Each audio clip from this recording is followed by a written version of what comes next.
Nuclear missile ready.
I'm fine. Hello everybody, welcome to another amazing series of Alpha Pro series. In this case, we're gonna have the amazing players Rodzyn versus Lillekanin, as you may be able to tell from not only the title, but like the 10 years of like title card pre-roll that we had been so lovingly watching beforehand. Big shout out to Sunlily for providing us with these awesome new overlays, looking absolutely spectacular, so thank you for that, Sunlily. Right now, we're going to go ahead and get ready to load on up into our first map, which is going to be a TVT on Automaton.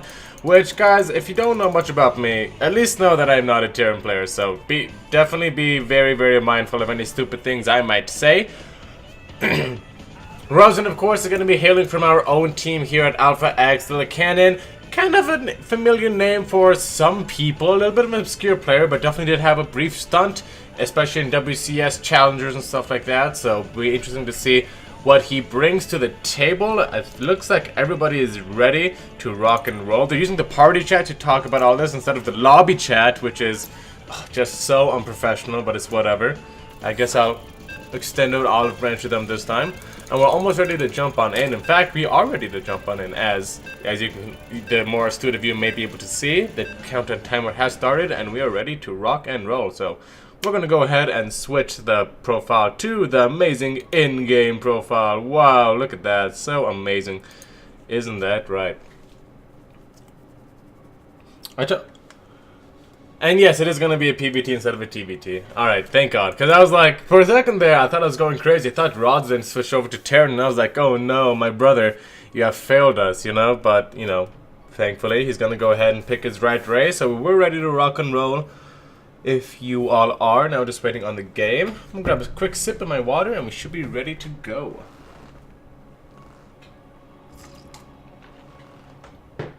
There we go. Now, when I say quick sip, I do mean quick sip. I did actually take as quick of a sip as I possibly could have. The more astutely eared of you may be able to notice how quickly I slurped up that water, if that was indeed a possibility. For this series starts, let's give a quick shout out to all of our sponsors for this event. We have 24 Hour Fitness, we have GameStop, and of course we have the amazing Sector 6. So thank you all for making this Alpha Pro series possible.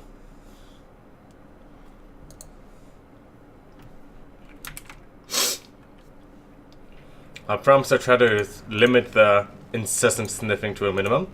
And it looks as though both of our players and our casters are loaded on in, so let's get ready to rock and roll, y'all. Spawning in the middle left-hand position of Automaton. Representing E-Punks, it is the green Terran player, Lillekanin.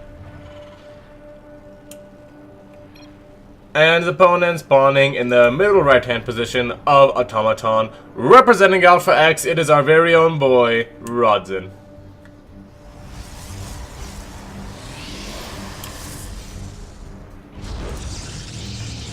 And okay, I am definitely like billions of times more comfortable now that it is going to be a PVT, a matchup that I do, you know, like to think that I have some knowledge about. PVT recently, kind of in an interesting place as it always is. CVT never really quite settles, can never really quite make up its mind between huge giant masses of Protoss ground units or just insane tech Colossus Phoenix crap, so it's really interesting. So in this meta right now, we kind of have more of people leaning toward using Colossus more and more. You definitely do see people start to experiment away from those just massive gateway styles. So definitely that's a very refreshing thing to see. A little bit more traditional PVT as we are used to.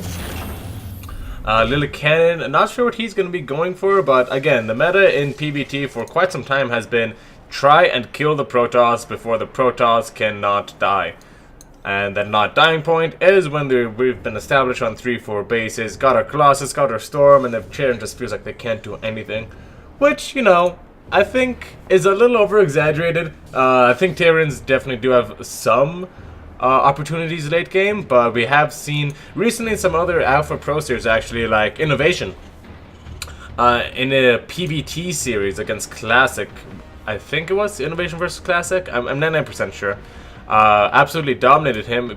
Innovation definitely does think that there are some problems with Terrans trying to take Protoss to the late game, trying to, you know, just counter all the options that Protoss seems to have early game, and it's just so frustrating for them. So regardless of what your stance may be on the whole balance issue here, we can all agree that, hey, at least PVT is in a pretty good spot right now. We do have a nice dynamic range of playstyles, the win rates are nice, you know, relatively close, and we have a wide diversity of styles to see from all players. And Mech is starting to make a little bit of a comeback. I don't want to say, you know, a full-blown comeback just there, but Mech against Protoss has been starting to be experimented more and more in the coming games that you start to see on ladder. Just more people trying out that Hellion Cyclone, that Hellbat Cyclone style. Just really mixing it up, trying to catch Protosses off guard, because I tell you, most Protosses, they see that style and they freeze up. It's hard to know exactly what you want against that. Charge Red Immortal is good damage, but you just get kited forever. You know, Colossus don't really work. Disruptors are fine, they're a piece of the puzzle. You don't want to make Stalkers, because it's so easily countered, but you have to. It's really weird. It's just really, overall, a strange thing that hurts my brain to think about.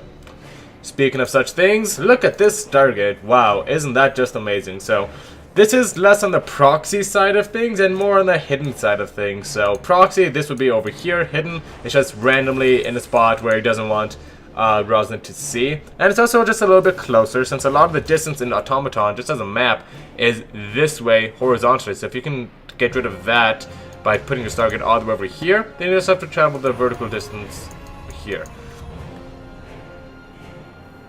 Actually not a bad choice coming up from there. It's going to be a very technologically... Alright, Lillekanin's going to go and hit us up with that fat PP, which most people will generally know in the StarCraft community as a pause please. And most people outside of the StarCraft community do not come to the StarCraft community because of phrases like that. But anyways, it is going to be a very technologically centric opening for our friend Lillekanin, passing that bill to fund science in the Terran base. He is going to go and go for those ballistic missile, whatever this upgrade is called, I forget, oh my god. But it does, like, the red laser upgrade for the Cyclones and the Cloak Banshees too, so gonna be interesting to see how Rodzyn's gonna react to this. A blink opening is fairly common, going straight into Robo, and really nothing too remarkable there. 3 Stalkers being warped on in, so very defensive play from Rodzyn, not wanting to take his chances in this series with anything too crazy. And yeah, not moving the Stalkers across the map, just moving them across the map.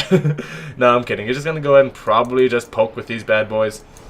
But a couple Stalkers back at home being left is definitely a great sign of maturity. Sign of Protoss who knows that Terran players can do all sorts of horrible things that don't involve running straight through your natural choke.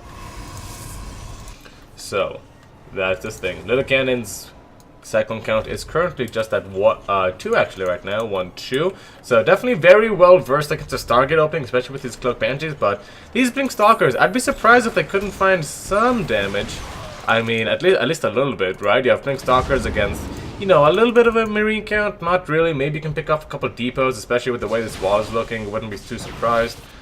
And yeah, it's going to be something that Lillekanin is going to have to deal with, that preemptive supply depot drop on top of the supply depot, hurting everyone's brains for just a moment, trying to figure out how that works. And the supply depots do end up going on down, so there's some light pressure coming out from Rodzyn. But Lillekanin, showing us he really likes to be kind of a fancy little boy, is going to go in and research hyperflight rotors on his Stargate, or on his starport, which, as a general rule of thumb, means he wants to make more than just one Banshee. How many Banshees are out right now? Just the one, right? Yeah, just this girl over here. You can barely even see her on the minimap, but she does exist. Hyperflight Rotors is going to be the menu of the day. It's going to be on the menu. It's going to be the unit of the day, like the soup of the day, except, you know, it's a unit. So, here we go. We are actually going to see that mech play coming out from Lillekanin. Like I was talking about, I always love it when that happens. Makes me look just that much not like an idiot. Which, you know, God knows I can use all the help I need in that department. Factory's going to be pumping out Cyclones and Hellions is going to be the idea. The 3rd CC, while not super fast, is definitely, you know, out as fast as you can get it, considering all... Oh, no. Considering all the tech he's been going for, it's not too hard to see. Rodzyn definitely does see that 3rd base. Or maybe that's the barracks. No, that's a CC outline for sure. So we know that he's going to go ahead and face off against a macroing Terran, maybe some slight pressure. Okay, so Lillekanin is just going to go ahead and wait until he had 2 Banshees out, until he hits with his Cloak and Hyperflight Rotors at the same time. I think Rodzyn pretty much knows what he's going off against, as he hasn't been receiving too much pressure, and on top of that, he has been seeing some Cyclones, and this is exactly the build. Oh, come on, Rodzyn. This is why I always keep an observer with my army, but... regardless, I mean, you don't really have to. Gravatic Boosters actually over here for the... gonna be able to perfectly scout these and keep up with these Banshees. Well, not perfectly, but hey, more than usual, right? So, That's definitely great, and it seems as though Lillekanin's forces are going to be facing a little bit of a problem here. As disruptors are disruptor blink stalkers, definitely the composition you want against cyclone heavy styles. Just be able to blink on top of them, trade out against those cyclones, be able to use disruptors to cover your retreat. It's definitely a very, very, very strong composition to go ahead and counter the Terran player. And it's kind of a fickle dance. You don't, because at any point, since cyclones require tech labs on the factories, right? So you can't make cyclones out of reactors anymore. They have to be made out of tech labs. And what that means is that if a Protoss player or if a Terran player has like 50 million blink stalkers, the Terran player can just all of a sudden decide, hey, I'm gonna start pumping out 1 million tanks, and then blink stalker disruptor is like the worst possible thing you can do against that. So it's kind of an interesting thing where Protoss has to time when they want to transition to the air, when they want to go ahead and start getting up those carriers to go ahead and counter to their composition. So overall, mech can be very dynamic when Terrans play this sort of style, but generally, it's not being played like that right now. Lillekanin is macroing up very strong, don't get me wrong, but his army count is actually pretty anemic, if you ask me. 2 Cyclones, 3 Hellions, 4 Banshees, and 2 Siege Tanks does not necessarily a strong composition make. Oh, Stalker goes ahead and finds this starport. Good little Stalker over there, probably feels a little bit nice about that. And some Hellion Rumbites are going to mark the first bit of, or rather the second wave of damage that the Terran is trying to inflict on the Protoss, but Protoss is just not slowing down. There's been nothing to go ahead and deter him from just getting that 4th base up, getting this exact armor composition that he wants. Double Robo, triple Stargate. God, oh my god, I think I just teched a little in my pants. That's just amazing. More photon cannons on the way, and then I also cheese a little on top of that, but this isn't cheese, so I'm gonna go ahead and shut up because I just make myself cringe sometimes in disgust. Rodzyn's gonna go ahead and trap these Hellions in. Little do they know the Hellions kind of want to be trapped in, but not really. And now we have Rodzyn gonna go ahead and push on in, saying, if you're not gonna make the first move, I guess I will. A nice disruptor shot gonna go ahead and land on all of those Terran units. Didn't quite see what they were, but I saw things blow up, so I feel pretty good about that.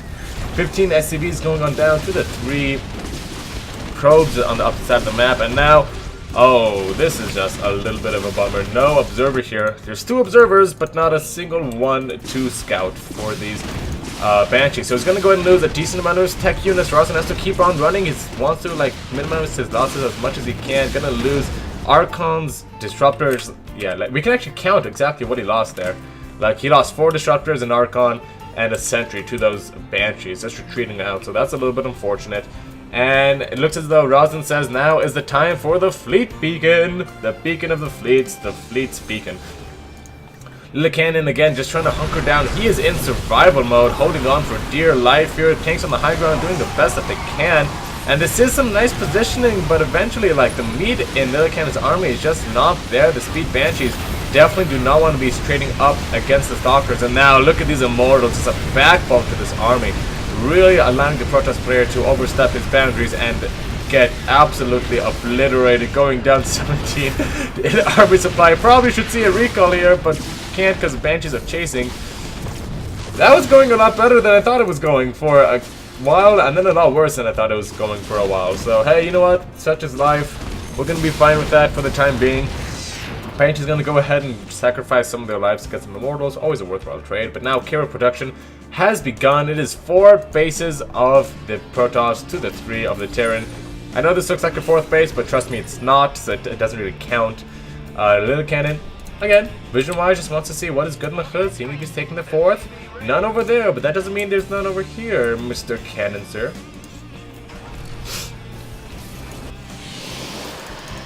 And these carriers are definitely going to cause him a world of problems. Now, again, carriers have definitely not received the kindest of buffs with the latest patch update. Not necessarily latest anymore, it happened like months and months ago, but still, carrier is definitely a little bit weaker nowadays. They took a huge nerf of the DPS mode to just kind of fire stuff a little bit faster, which is kind of cool, but, I want my Graviton Catapult Blizz. But such is life. Carriers are still extraordinarily strong. And I think that the nerf was, although a little crappy, A little crappy for us carrier lovers. It was a necessary one. And yeah, the slow interceptor build time and definitely the slow interceptor releases. I can see that the carrier is kind of in an alright place so far. I mean, let's talk about carriers a little bit more. I mean, like, I feel like they're such a hard unit to balance around, right? Like, how do you balance a carrier? How do you balance a unit like that, right? I mean, I always think it just comes down to a numbers thing, because carriers are a little bit weak right now. They, you know, you definitely do have some problems pushing with them. They're more like a sieging unit almost, right? It's really weird, but like, you go in, you attack, you lose interceptors, you come out, you wait a little bit, you come back in when your interceptors have been replenished, because you can't just, you know, straight up get your interceptors back in the middle of a fight and keep pushing, right? You lose your interceptors, that's like, you know, what, it takes like... That's kind of long it takes an intercept to build. Ready? 1 Mississippi, 2 Mississippis, 3 Mississippis, 4 Mississippis, 5 Mississippis, 6 Mississippi, 7 Mississippi, 8 Mississippi, 9 Mississippi, 10 Mississippi, 11 Mississippi. Folks, I counted a total of 12 Mississippis there for each interceptor, so 1, 2, 3, 4, 5, 8. That is 12 times 8 Mississippis. That's more than a minute to replenish all of your interceptor counts, so definitely can't push with it as strongly as you could before. I mean, I think just tweak the numbers, right? 12 is a little fat, is a little bad. Why not make it 8? Or like have the interceptors do less damage, or I don't know, I think it's a numbers thing. But anyways, let's go ahead and watch this engagement here as Lillekanin again struggles to hold on for dear life, trying to make this mass banshee thing work. He's taking up to battle cruisers, but I don't think he's in any position to at the moment. I think that's it. GG is called actually, and Rodzyn with the carriers are gonna go ahead and win him the game.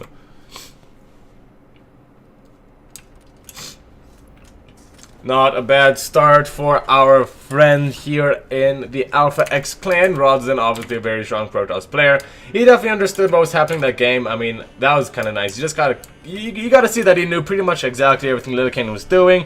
He knew what text to go for. He knew how to counter the text of Lillekanin. And folks, I think it's gonna be a little bit of a hard series for our little old cannon from E-Punks.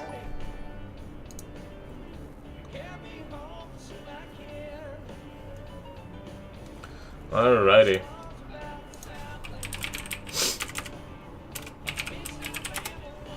I think loser picks the next match, so it's up to Lillekanin to see what he wants to go ahead and do next. And let's see. He wants to go ahead and go Kingdom? Wait, like Cloud Kingdom? I know Cloud Kingdom's a thing, right? Cloud Kingdom. It sounds familiar. Wait, isn't that a thing? Cloud Kingdom? Well, let's just type in Kingdom and see what comes up.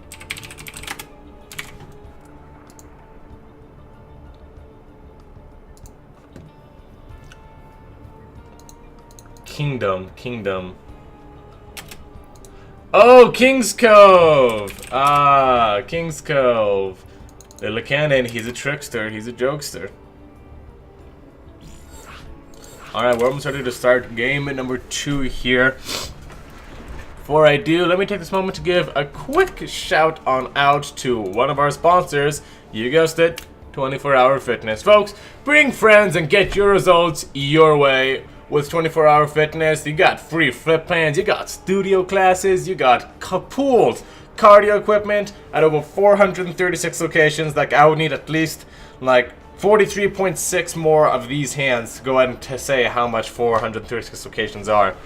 So go ahead and try them out today with a free 7-day pass. You can go ahead and click on the Matcherino link for this tournament to go ahead and follow through on one of the sponsor requests. If there is no Matcherino link for this tournament, then go ahead and just wait for our next one. We generally have a Matcherino link there somewhere. Just follow that, go ahead and complete any of the sponsor quests. Generally something pretty small, like follow them on Twitter, go ahead and go on YouTube and subscribe to them. Something itsy bitsy like that, right? So go ahead and do one of those, you can get a free 7-day pass. So try them today, guys. Problem occurred while connecting to the game, please try again later. Blech. There we go, now is later, right? Well, technically now is always later, ain't it?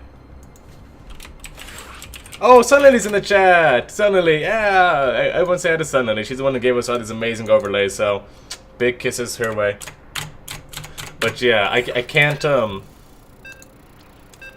what was I bitching about?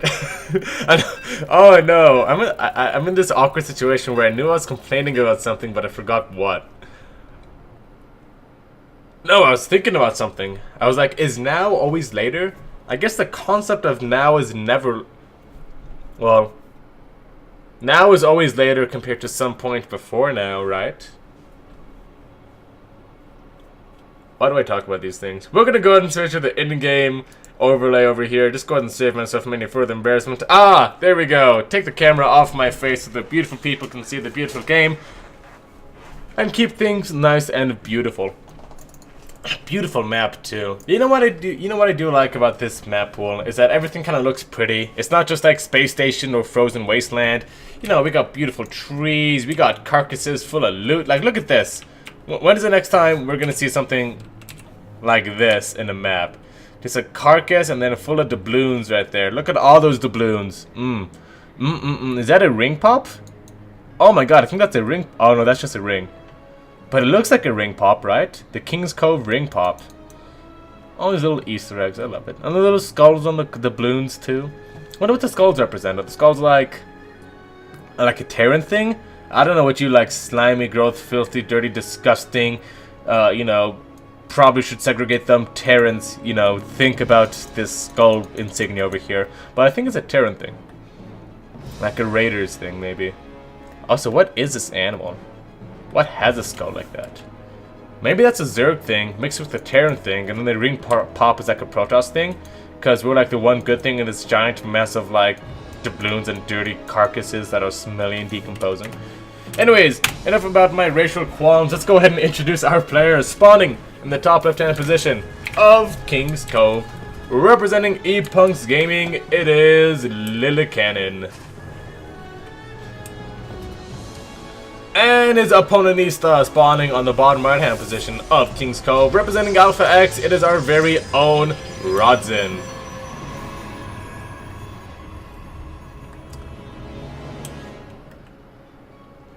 Who's saying brie? Is it cheesy in here or is it just me? Which is perhaps one of the worst cheese jokes I've ever made in my life, but also serves to illustrate the fact that there are two barracks on the opposite side of the map, and it ain't even 2 minutes yet, so I think I got a little bit of a pass on this one. The probe is gonna go ahead and obviously has scouted out pretty early, did see the double gas, saw that there wasn't really any barracks at home, and said, ah, there's probably something horrible happening to me. So these barracks are actually pretty well hidden, I would say. Generally, King's Cove, it is pretty much impossible to find proxies. They could be literally anywhere. So it'll be a little bit difficult to figure out what's going on. And Reaper is going to go ahead and start harassing the main mineral line as, oop, lots of probes pulled over here for Rodzyn. A little bit of an overreaction there.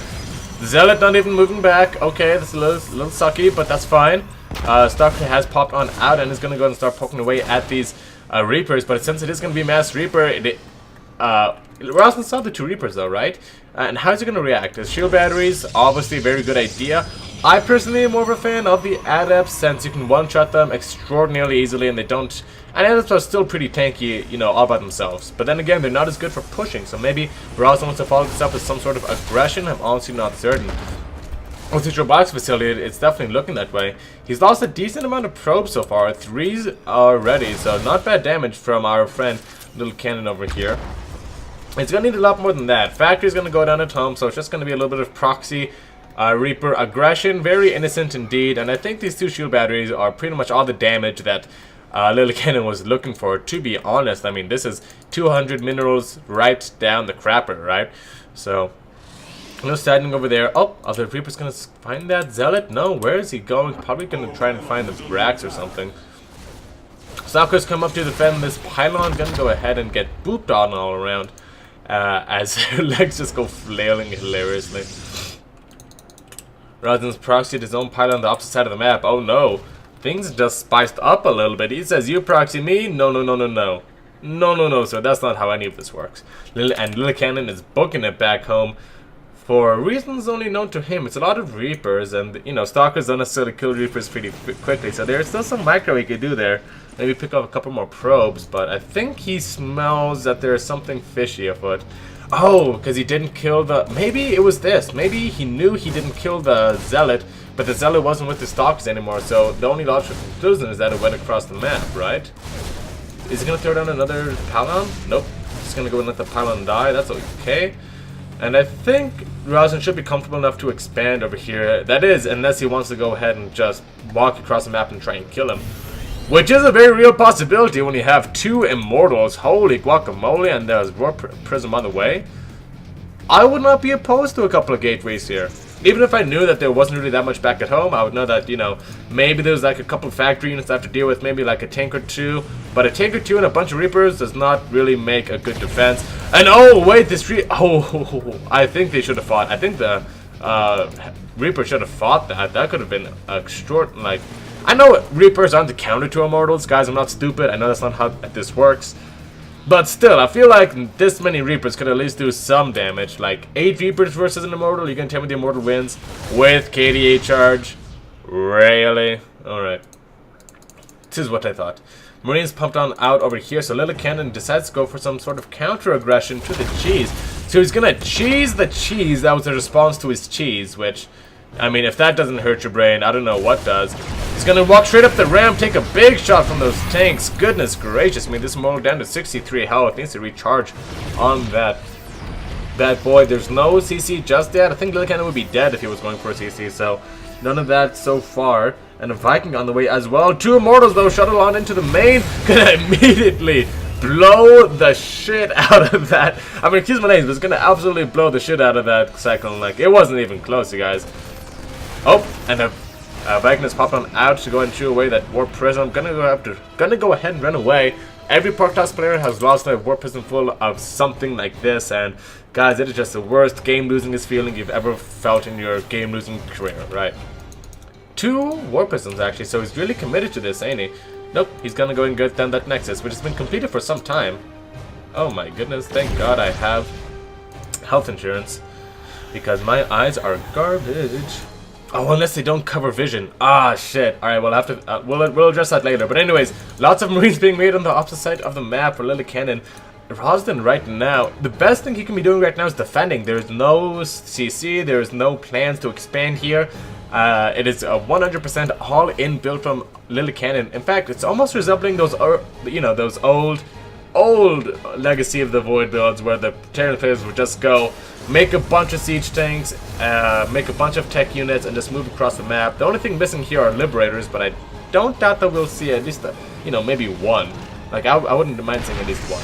But yeah, those early, like, 1-base tank pushes from Terran, oh, guys, those are the worst to deal with. I tell you, the absolute worst. Like, worst with a U. Like, it was German sausage worst. Marine's gonna go ahead and try and get a flank on these Stalkers. Though there's no, the Disruptor is gonna get a flank on them. So it's just been a game of, you do this, screw that, I do this, right? Rodzyn's gonna go ahead and shoot out a Disruption Nova. Is gonna get a Marine and some units, a Marine and some SCVs. Stalker's heading all the way back home. Are there any sort of preparations being made by Rodzyn? No shield batteries or anything. He's gonna go ahead and just keep on pumping out those Disruptors, warping in those Stalkers. Has to be careful that this Interference Matrix is gonna go ahead and be thrown on that Warp Prism, but unfortunately not gonna do all that much, as there's nothing really to capitalize on that, and that Draven energy is so precious in this fight. So precious. Lillekanin is 47 and 39 armor supply. There's a lot of tanks, but there's also a lot of Mords. Rodzyn cannot give up this position this easily. This is a very positional heavy push.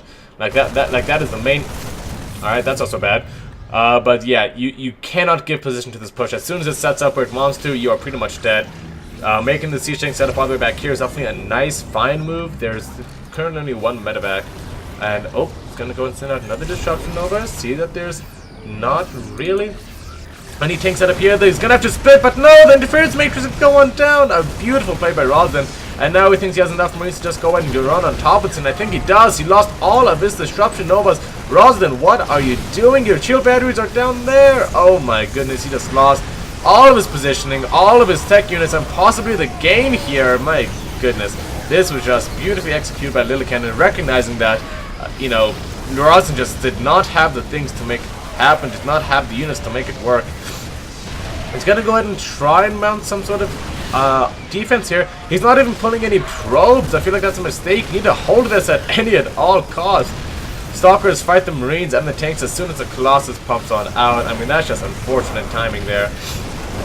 This Colossus must be saved. It cannot die, but I don't think that Lillekanin is going to give him the luxury. Oh my god, actually killing 10 Marines there. So not really caring what he thinks, but still, this is a very painful push to try and defend. His protection build is starting to go down as well. 20 army supply to 12. That's nothing anyone wants to ever see. And tanks are now sieging the Colossus from the high ground, from his own main base, just adding insult to injury. All the probes in the main go down anyway. Might as well pull those in the first place. Folks, always pull your probes in cases like this. Colossus is going to go down as well, and with it, his chances of winning the game. GG is called, and my friends, we have a series on our hands. 1-1 for each player.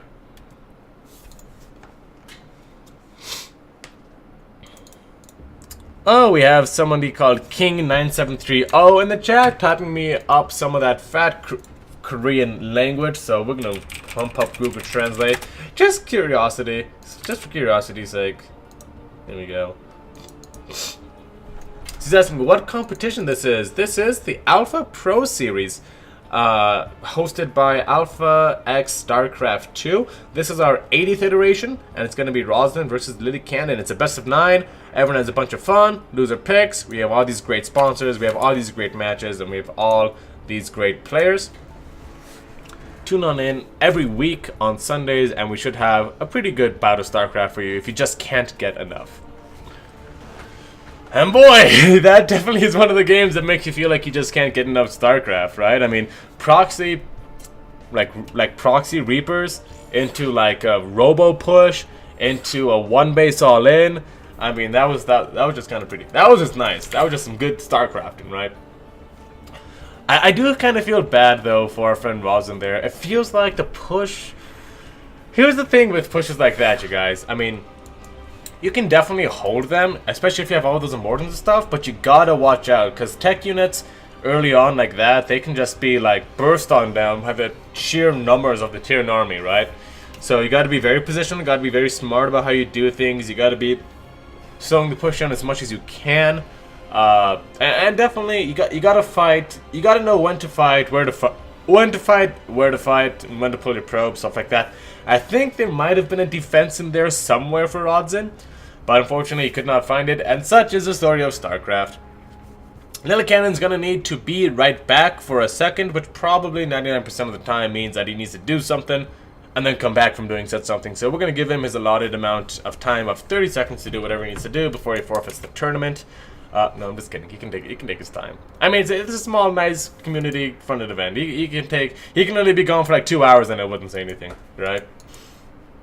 Oh man, whew. It's kind of hot in the attic, and anyone who's seen me cast before knows that it's a constant struggle between the caliente and the frio up here in the attic. I mean, like, I turn on the AC, it's too cold. I turn on the heater, it's too hot. Ugh, that's my life, you guys. Yep, those are pretty much all the struggles in my life right now. That's like the hardest thing you have to deal with, is that kind of a shitty AC system. Not even shitty, it's just like I'm right next to it, so like I feel the wind coming off of it more than usual. Like those are my problems in life. Not like, am I gonna sleep tonight? Is that hobo with AIDS gonna try and kill me? It's just, you know, oh, my AC it's kind of positioned weirdly. Yeah, I don't even have to worry about school. Finished with school. Semester is dunzos. I got good grades on my finals for all my classes, so I feel good about that. Here's a problem though. On my computer science final, I got 100 out of 100, which you would think is great. And don't get me wrong, grade-wise, that's nice. I'm happy I got that. However, the quiz, the highest possible score is 115 out of 100. And I'm not sad necessarily that I didn't get 115 out of 100. But the 15 extra credit points, I don't know what I missed on the final. Like, I could have missed something super stupid, or I could have missed something that's really important to know, and I have zero idea about what it is. Like, do I not know how to do a node stack? I mean, did I just forget to call a function? I mean, like, where was the stupidity here, right? So, when you don't know where you were stupid, I think that's the worst kind of punishment, right? I mean, I'd rather just like get an 80 and like get a test back and like flip through it and be like, ah, yes, silly me, ah, silly swagger, this is why you play Protoss, and then just set it down and go on to the next semester. Well, it's whatever, I don't mind. I'm just gonna drink my water.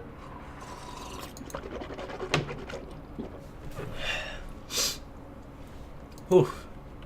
Feel good for the time being. Whew. Is that the Twitch? Wait, is that the Twitch donation sound? That's not even on this scene. Why is it on the scene? Game capture text, me cam overlay. That's strange.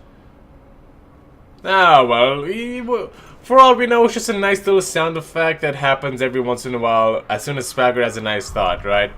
Like every time, you know that old saying, like every time an angel has its wings, like a star shines or something like that?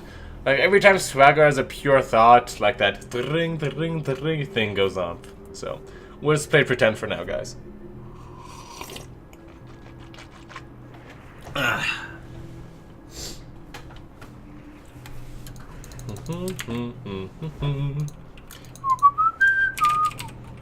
guess there's only one thing to do while we're waiting, is go on the StarCraft subreddit and see what is good in the hood there.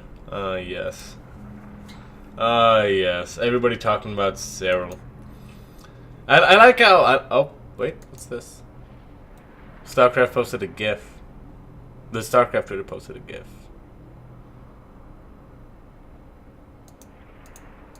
What? I don't understand. Alright, so it's like a staticky GIF thing. Nathaniel's saying please.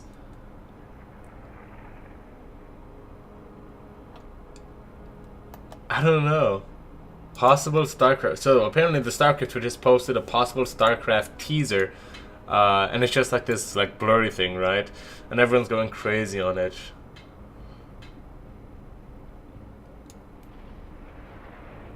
I mean, it's probably just a co-op commander like everyone's talking about. It could just be the adjuvant. If I were to guess, guys, the official Swagger against that chair is probably the adjuvant. They're going to release the adjuvant as a commander, which would be hype as all F, but I don't know what it's going to be. Also, I like how there's like a bunch of spoiler tags on the subreddit. Here's the thing about spoiler tags. Like, the mere act of having a spoiler tag is the spoiler itself. Like, if there's a spoiler tag and then it says, wow, so impressed with Cyril today, he did amazingly at the WCS in the title. Like, obviously I'm gonna know, like, I can piece it together what's happening, so, I don't know, I feel like spoiler tags should also have spoiler titles, or at least, like, block out the title of things, too, or something like that, or just be the rules, like, if you have a spoiler tag, you can't have anything, like, inherently spoiling on the title. Like, instead of spoiler, just Cyril things, which I'm like, oh, I wonder what could happen there. You mean like spoiler, you know, just Zerg things. Good job by this Zerg player. I don't know, something stupid. I don't know. I'm not good at this kind of stuff, but still. I feel like there should be a little more love given to us people who don't like StarCraft. Spoiled. Isn't there like a spoiler-free StarCraft subreddit or something like that? Yeah, r/spoiler-free StarCraft. Is that even alive? Is that even still a thing? No, it is not. Okay. Oh man. Okay, never mind.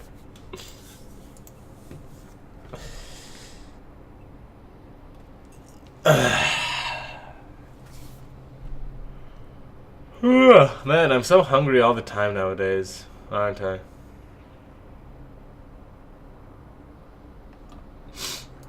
Yeah. I don't know why. I guess it's because I've been doing like a lot of like working out recently, but... Oh wow, I've been expending a lot more energy than usual. Why do I need to consume more energy? Quite a perplexing mystery, if you ask me. Mystery. You can taste the mystery in the tips of your fingertips. You just don't know what it is. Of course you know what it is. You're doing more shit and you eat more shit. That's the first law of shit, right? You do more shit, you eat more shit, you get more shit. God, it's like elementary shit I'm forgetting.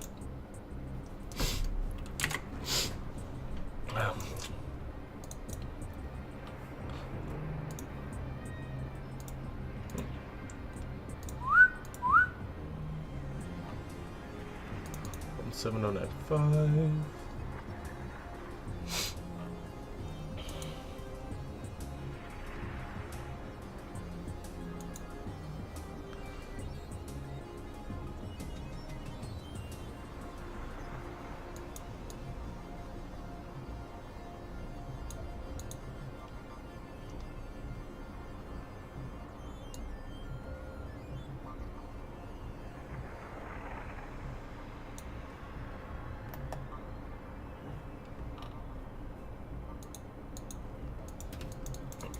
Alright.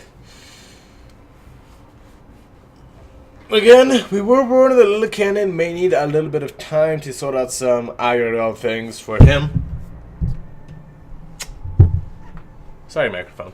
Yeah, mainly it's a little bit of time to sort out some in real life things for him. So we're just gonna go and wait and chill, have a little bit of downtime while we do wait for him to go ahead and return. He can take as much time as he needs, but you know, up to a reasonable amount, we should be fine.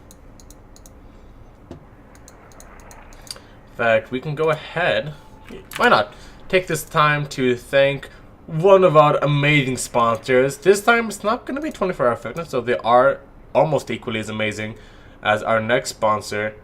Actually, they are pretty equally amazing. I can't really choose if I have to choose one. I mean, do I want sick gains or do I want sick games with GameStop? GameStop, guys, have always been about providing power to the players. You know that, but now they specifically are introducing this new esports coaching, really awesome sort of thing. So basically, you head on over to GameStop's website, and you can go ahead and, you know, literally just go on their website, and they're promoting this new program, and that features coaching and like one-on-one sessions and all that cool stuff from the world's most prominent teams and players in the esports community. So guys, if you do have some time to check them out, if you do ever feeling like upping up your game just a little bit, go ahead and visit GameStop's website today. I know I could definitely use a little bit of coaching myself. I mean, jeez, I mean, like, you guys want to see my bonus pool over here? My goodness, like, I go in versus.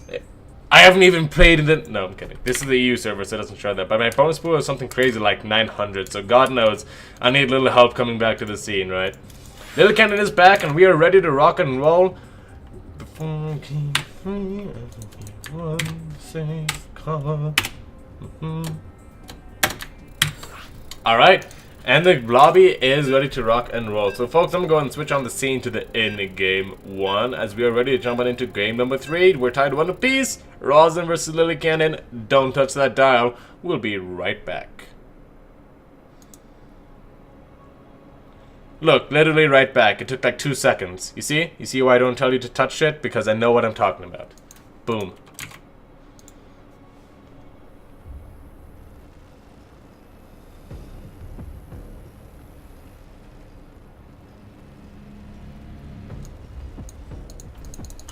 Alrighty. No, it's not a best of 1. It's 5, 7, best of 9. There we go.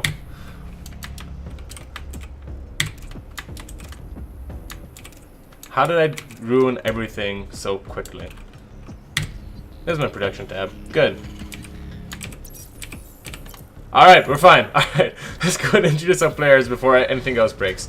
Spawning, mostly in the top left-hand position of Port Alexander, representing E-Punks, it is a green term player, Lillekanin. And his opponent spawning in the bottom right-hand position of Alpha X, representing Alpha X, it is the red Protoss player, Rodzyn.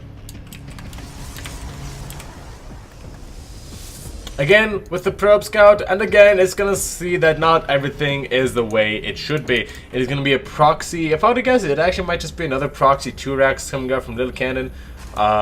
Okay, so before this game goes like completely off the rails and I have to talk like a mile a minute just to keep up with all the crazy Reaper, Colossus shenanigans that are happening. Is it Lillekanin, or should I just pronounce it like Lillekanin?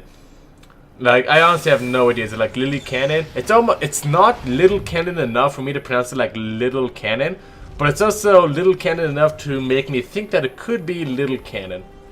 Does that make sense? Does that make sense to everybody? It doesn't make sense to me. I'm literally asking because I need ideas on what the hell I just said. Bunker's gonna go ahead and get constructed over here on a natural base, just to go ahead and sort of delay things for the Protoss player, be as annoying as humanly possible. It's just gonna be one Reaper coming out for the time being, but it is 2 gases, so he does want to stay on one base a little bit longer than we may be used to. So we're gonna have to see what he wants to do. Honestly, it may actually just be another... Ooh, he wanted to go for the block, but unfortunately not going to be the case there, as he is just a little bit too late. I think engineering bays build faster and they have more health than a bunker. Well, they don't build faster, but they get more health quicker, so kind of confused why I didn't go for that. Maybe you could have delayed things a little bit longer, but not a huge big deal. Lillekanin's gonna go immediately for a robo, which will of course be scattered by the giant flying literal structure in the sky. Recall of a probe? Recall of a probe. Because it's getting hit by a reaper? Because it's getting hit by a reapers. Oh, already has a kill. But see guys, don't even need to see what's happening in order to see what's happening. And again, another proxy structure odd on the base. So most of Lillekanin's stuff is just kind of flying around the map in random directions, which, you know, that's fine. I don't mind games like that. That's like okay. And it's gonna be one base cyclones by the looks of it. I mean, this barracks isn't gonna go down anytime soon. It's gonna go ahead and like like an overlord is gonna sit over on top of these things. It's over. So literally the stalker can't see it because it has the high ground. If it goes right there, right? No. Wait, you can't. wait. Am I discovering something new as soon as Lillekanin is? Can you not see floating structures? Wait, can you just always see floating structures? Do they not have high ground? No, floating structures 100% have high ground, right? They just can't have high ground on these sort of things. That is so weird, actually. I did not know that that's how life worked. Okay, well now we do. Barracks can't hide like overlords. Note to self.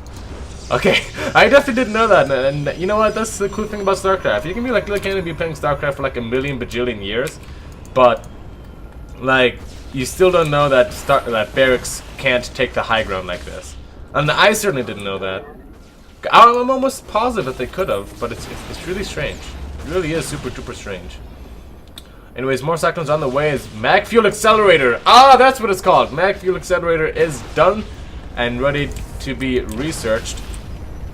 Well, not done, ready to be researched. It's already researched there. It's going to go and lock onto a stalker. Look how quickly it dies. Pretty quickly, if it weren't for that shield battery charging it up the entire time.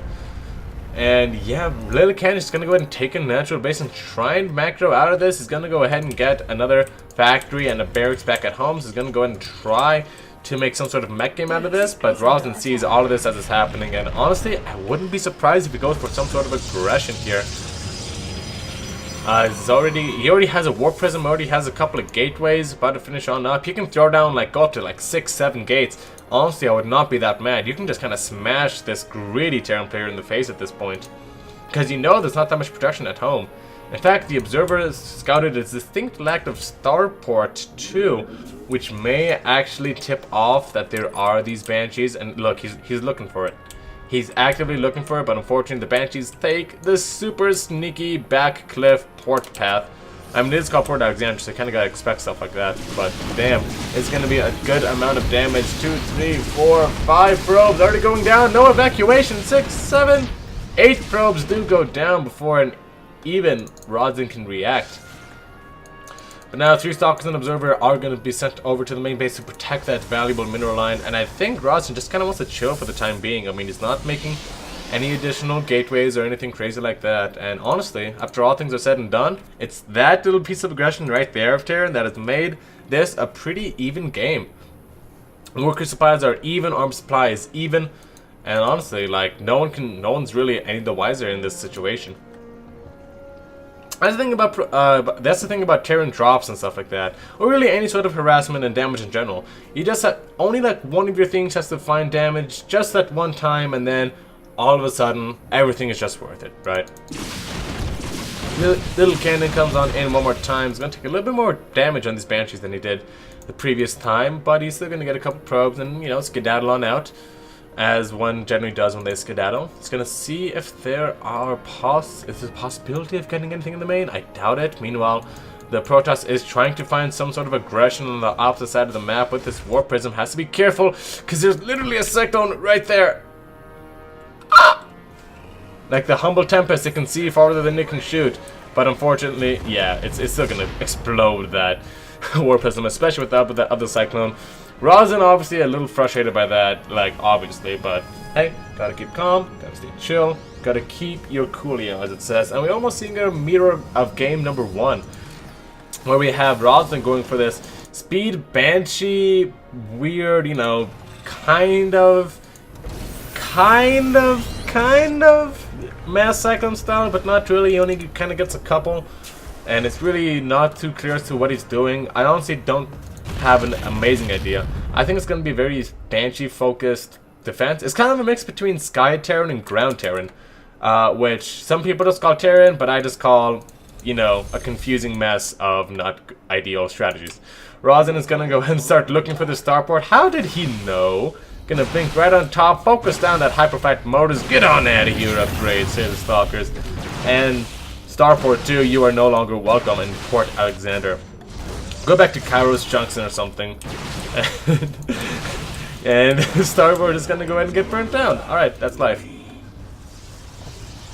The Disruptor's on the way. I think you already know gonna be some sort of or rather, you're trying to predict that it's going to be some sort of Cyclone style. However, the Cyclones just seem to be your early game frazzle-dazzle, as it is actually going to be a siege tank space composition coming out for Terran, so a more traditional sort of mech style, which can, which definitely can have its pros and cons. I would generally argue more on the sides of cons. A lot of Protoss have been playing against this sort of mech style for a very long time, and it's never really been considered top tier. Rodzyn is pausing because he needs to figure out what the hell he needs to do in this game to try and win it. I mean, he's doing all jokes aside, he's doing what he needs to do. He has good production up, he's getting his third base. He's not that far behind the Protoss economically, especially with mules, especially with siege tanks against Blinkstalker Disruptor. He's not in serious jeopardy of dying anytime soon, but man, does it gotta feel at least a little good for... Oh, wasn't. Probably just doing a ping test. Let's try. Oh, he's just having a ping issue. I'm at 166 because it's a Europe server, but I don't know how it is for them. So Rodzyn is actually gonna go ahead and figure out that this is gonna be tanks fairly soon. He's gonna walk up this ramp. Oh, didn't get blasted. Tanks can't see. They can shoot farther than they can see, but the Cyclones can see farther than they can shoot. Kind of a, you know, beautiful dichotomy there. That's why StarCraft is literally the best game ever. Alright. He's gonna go ahead and do some damage, I would guess, right?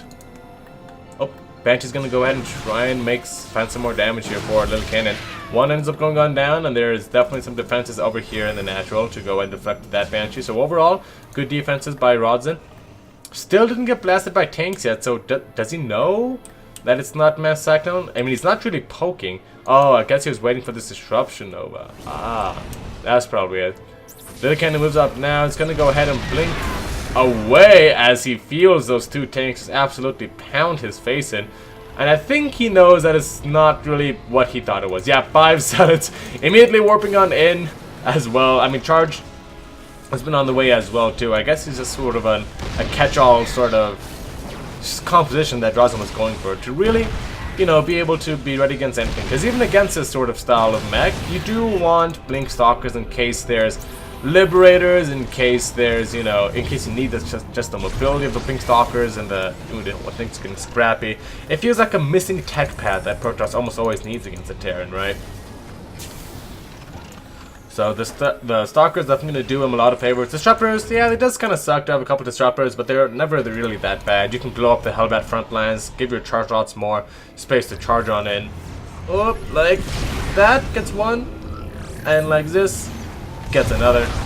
See, that's not bad damage, and now it's just going to go and stay out on this outside, poke on in, poke on out. Lillekanin does not have the Cyclone count to really push this back. So I think the aggression from Rodzyn can just keep on going and going. I mean, as long as these siege tanks, as long as he stays out of range of these siege tanks, he can keep on poking with these Novas, no problemo. A couple of Hellions actually going to go in and swing around for a massive counterattack. Look at, imagine all the probes that these guys can kill. And as soon as Infernal Pre-Igniter is done, is it already done? Yes, it is. Alright, so yeah, lots of Blue Flame Hellions, lots of probes on the opposite side of the map. 2 plus 2 equals 5, except when you have Stalkers, which makes it equal 4. And yeah. Unfortunately, this does get caught, so not much damage to be done there. Oh, Mr. Turret's just now finishing on up. We gotta be careful. I mean, this is the main weakness of mech, and really why you need a nice, really strong line of Mr. Turrets is that, goodness gracious me, does counterattacks, having to deal with counterattacks as mech sucks so bad. It just sucks horribly bad. Falcon on the way to go and take it down, and Rodzyn this time not going to go for the additional robos. Does not feel like he needs it. Definitely is reading this game a little bit better. It's going to transition straight to this fleet beacon. Definitely am a big fan of that. Probably actually can even trade out these stalkers for these tanks if he had vision of what was going on, but it's not a big deal. And definitely a little bit of a risky maneuver to take. Rodzyn's going to go ahead and catch these Hellions once more.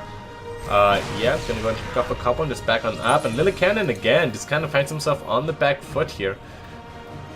So staying relatively close in army supply, like not too far apart, but there's already carriers on the way. I mean, what do you even do if you're Lillekanin here?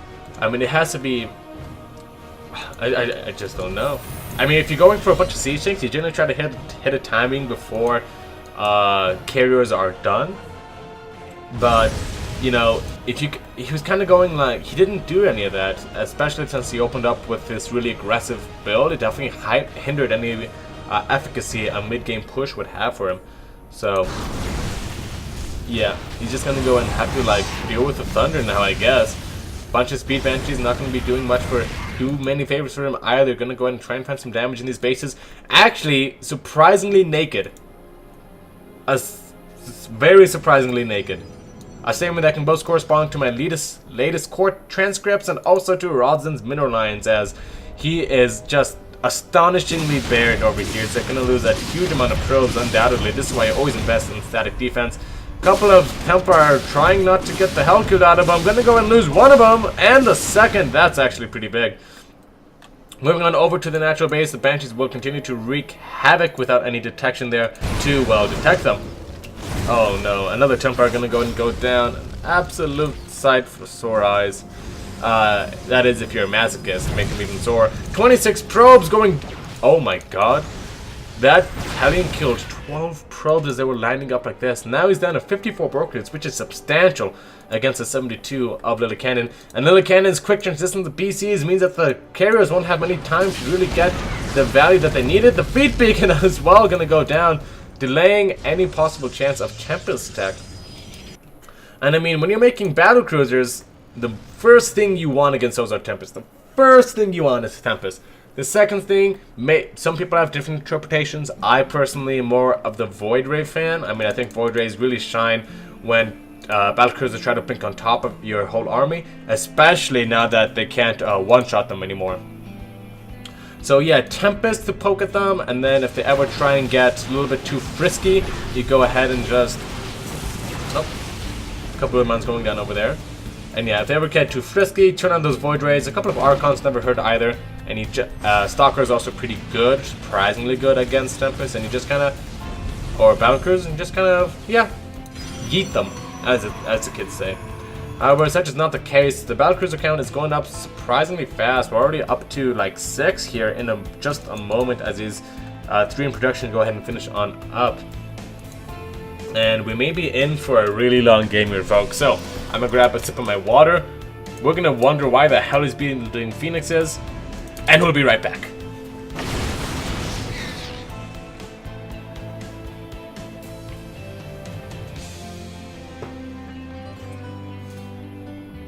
Ah, there we go. Just a little sippy sip, a little something something to ease my poor throat.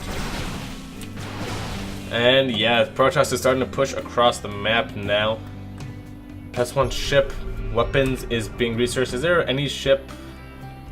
Is there ship plating, or is this vehicle and ship plating? Is it something weird like that? Nope, there's actual ship plating. Gotcha. Right? Wait. I don't know. Terran upgrades are so confusing. I don't know. Oh, actually, did Rodzyn see all those BCs?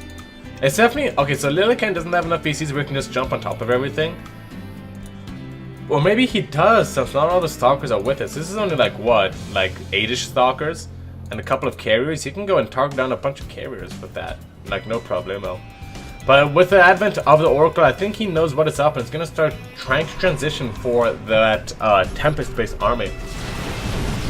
Definitely going to be of the utmost importance, as, yeah, carriers, I don't know if you've seen them attack battlecruisers, but it's almost comical, right?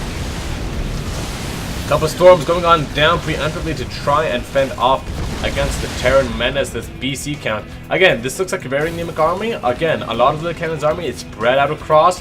holding positions, being very careful. A lot of SCVs pull to just repair in the midst of a fight, ready to just, you know, make life a living hell for that Protoss player. We have little groups of army hither and thither. The carrier is going to go back home, wait for the Tempest reinforcements. Oh, the Phoenixes are to like stop any potential liberators. I mean, I guess maybe you just need one for that though. To spend like 4 suppliers and something like that. That seems like a little much, but you know, I'm not really one to judge here. Banshees trying to speed across the map, and they're actually so goddamn fast that they actually make it. Oh my gosh, here's where Rodzyn like laughs at me all goddamn day for thinking that these Phoenixes were for Liberators. No, no, no, these were for Banshees. Yes, Phoenixes are, I think, the fastest things in the air in the game, so can't really run away from them even with those speed upgrades. Poor Banshees. And yeah, just gonna go ahead and fire over some more death over there. Rodzyn needs to start taking up his army. These Stalkers have done their part for the mid game. They've done what they needed to do. They've helped him poke and all that stuff, but now it's BC time, and now it's time for Tempest. Now it's oh, did you see this? Oh my god, this is so funny. This is what like BCs do literally all the goddamn time. Yeah, he's gonna go ahead and does he want to trade these out? I think he does, but he loses 3 anyways, right? Yeah, actually 2 carriers go down there, so I guess he was just trying to poke. A little bit of a mistake. I mean, he knew they were BCs, right? I guess he's trying to find an opening over here, but again, Stalkers are so like, they're literally Protoss roaches. That's what Stalkers are. Stalkers are just Protoss roaches. I hate to say it. I hate to be the one to admit it. But yeah, they really are just roaches in 4-legged form. In fact, roaches have 4 legs too. Alright guys, new conspiracy theory time. Stalkers, they say there are Protoss units that are wounded in battle. No, wait, those are immortals. Well, they say there are Protoss units hiding mechanical skins. I think they're just roaches. I think they're roaches in sheep's clothing, otherwise known as Stalker's clothing. They infiltrated the Protoss armada to try and create chaos and wreak havoc and make Protoss players have a false sense of security when transitioning to the mid-late game. Oh, so clever. Meanwhile, Lillekanin says this is how you actually harass with capital ship. 15 probes go down, 2 mineral lines ravaged, a bunch of Stalkers killed, and they're all gonna blink back on home without so much as a how do you do. Meaning that none of them died. Right? Oh, actually, 2 of them died. What the hell? Okay, I guess 2 of them did actually die there. But still, that's some pretty cost-efficient trading there. And Rodzyn now is, yeah, facing a little bit of a supply differential to say the least. These Stalkers, again, trash units.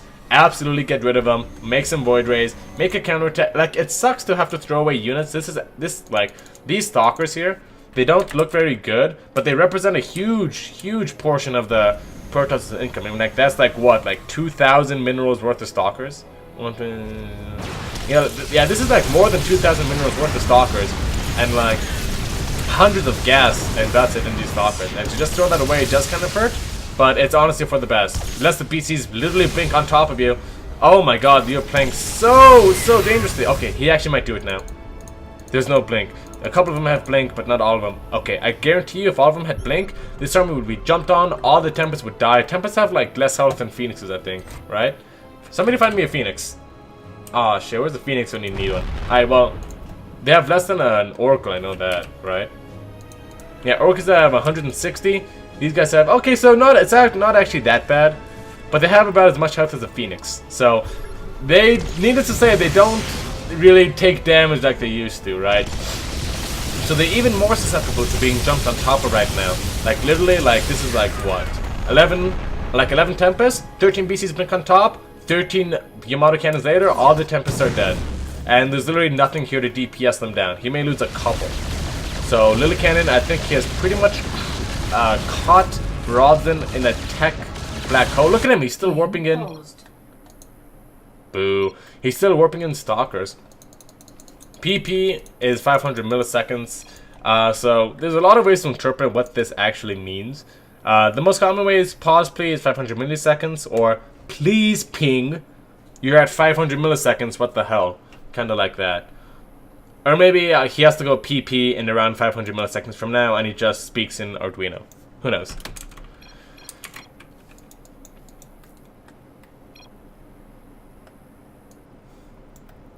If I'm being honest, I think it's a lost game for Rodzyn, just cause Again, Stalkers, they used to be kind of good against BCs when they couldn't move and attack, but now they're just so bad. Hang on, I'll just tell them. Maybe it's a lag. Oh. It's probably just a lag spike, so Rodzyn maybe just needs to chill for a little bit. We'll give it some time to clear itself up. Happens to sometimes StarCraft too. But yeah, honestly, like, how many Stalkers has he lost this game? Like, 35? There should be 35 less Stalkers in this game. There should be this many amount of Stalkers minus 35. Basically is what I'm saying. I mean, as soon as the Stalkers started dying, he should not have been replenishing them at all. I mean, like, this is... I don't want to be too critical here. I know I'm too much of a dick, but... it's like 1, 2, 3, 4, 5, 6, 7, 8, 9, 10, 11, 12, 13, 14, 15, 16, 17. That's 18 Stalkers. I'm gonna bust out my calculator. You know what? This has been a long time coming. 18 Stalkers times 125 minerals. That's 2,250 minerals spent on Stalkers. That's literally his entire mineral bank. And 50 times 18, 900 gas. So all of his mineral bank and 900 gas on some units that literally like 2 BCs could kill and not even die. Well, maybe 3 BCs. And these are like units that are not going to do like any good in the main fat whatsoever. So yeah, that's my little critical gripe there. I mean, obviously, you know, Lillekanin's going to play it safe and not really pick on top of it right away. He's going to go ahead and blink back home. And it's actually cool. You see the little flashing on the minimap? That Rodzyn can see that too. You can see where BC's blink, so it's actually kind of a cool feature there. But still, I really disagree with the choice of Stalkers here from Rodzyn. But it's not my place to be a giant wiener face. But it's, you know, it's whatever. Rodzyn says it's still the same, unplayable for me. Lillekanin is sitting back with them. Okay, so honestly, yeah, 500 milliseconds, you can't effectively kite with Tempest, I would say. Especially if opponent is playing on 60. Game paused. Rodzyn has 0 pauses remaining, so if he asks us to pause, I will try to do my best to pause. If y'all need pause, just message pause and I can pause. 3 pauses in 1 sentence. I'm so proud. Try to close everything in the background, like every stuff. Yeah, literally every single stuff that you have open, Rodzyn. Oh look, infinite scan. It's kind of funny. On the minimap, it just shows it going woo woo woo woo woo, and then you get to real life, fake news. This is like, hang on. This on the minimap, that's like profile picture, real life. Okay. I'll only do one of those. But yeah, Stalker is really trashy against PCs. Void Rays have way better DPS. Archons are way tankier. Void Rays are way tankier too. So yeah, and they have more efficacy too. I mean, it's just, I don't know how long I should spend talking about how much I don't like Stalkers, but I think that's about as much time. So we don't like the Stalkers. Rodzyn's gonna try and make it work. He has a big bank. He has the huge amount of. He has almost all of his bases in his side of the map. He has like 1, 2 bases on his side of the map left, maybe. Yeah, he's got like 2 bases left, and then he's done. So he has to make sure to spend that wisely if the game does actually go on that long. Lillekanin's gonna take a quick 2-second break, as are we, folks. Don't go anywhere. Rodzyn vs. Lillekanin, game number 3. Things are about to get caliente.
Alright, I'm gonna take a little bit of executive authority over this, so we're gonna give him the chance to, we can read from replay if need be, give him a chance to reset his internet.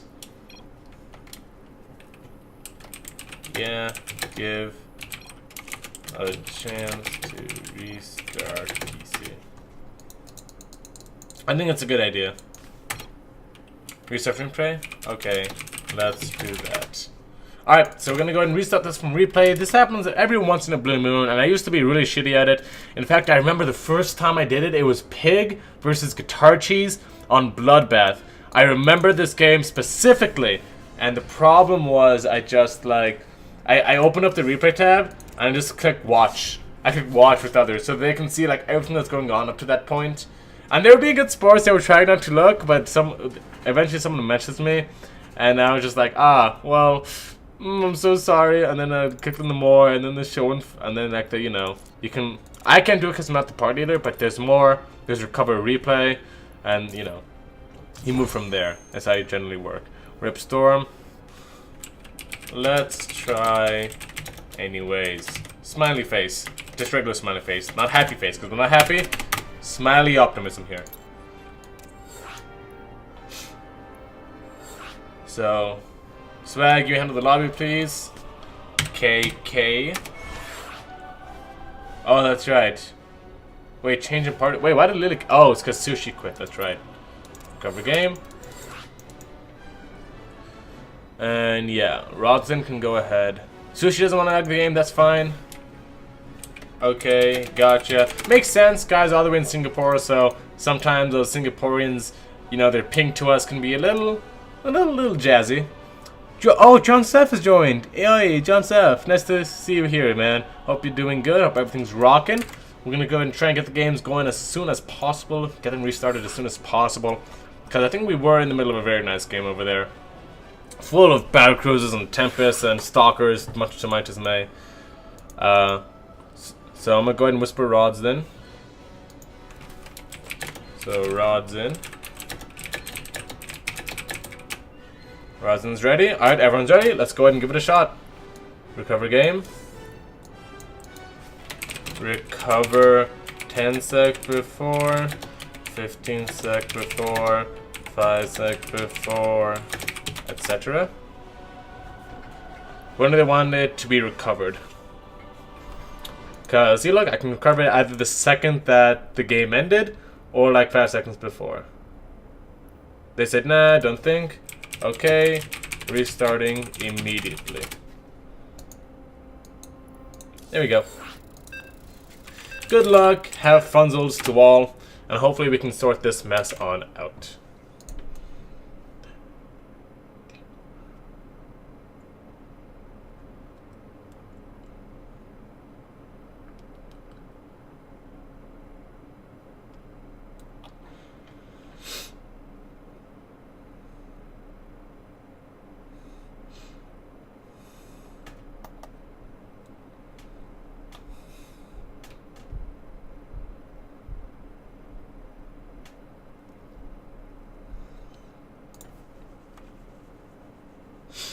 Oh no, Rodzyn. Okay, okay, he's here. Alright, good.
Almost there. So close.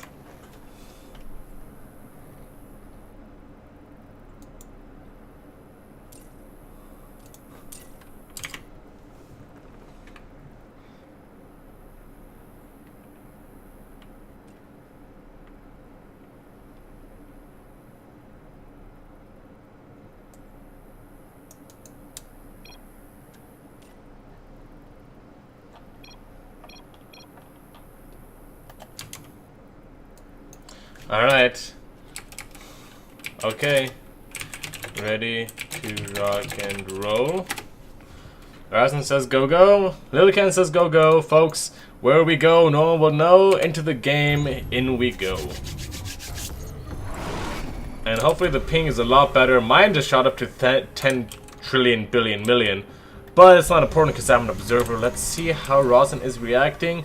Anxiously as we wait, press 1 air weapons, or rather press 3 ship weapons, and air weapons are finishing on up at pretty much the same time. That's actually kind of cool. And Rodzyn, so far, no complaints. So far, so good. Anxiously watching that text chat, making sure he doesn't type anything. I think he would have typed something if something were missed, so it's probably all good in the neighborhood. Oh, also, what I'd also love to see from Rodzyn is a Mama ship. Mama ships can take like 3 Yamato cannons before they die or something crazy like that. I think 3, right? Like, think of it, every Yamato cannon that the Mama ship takes is a Tempest that doesn't die. So, hey, we'd rather have 3 Tempests or a Mama ship.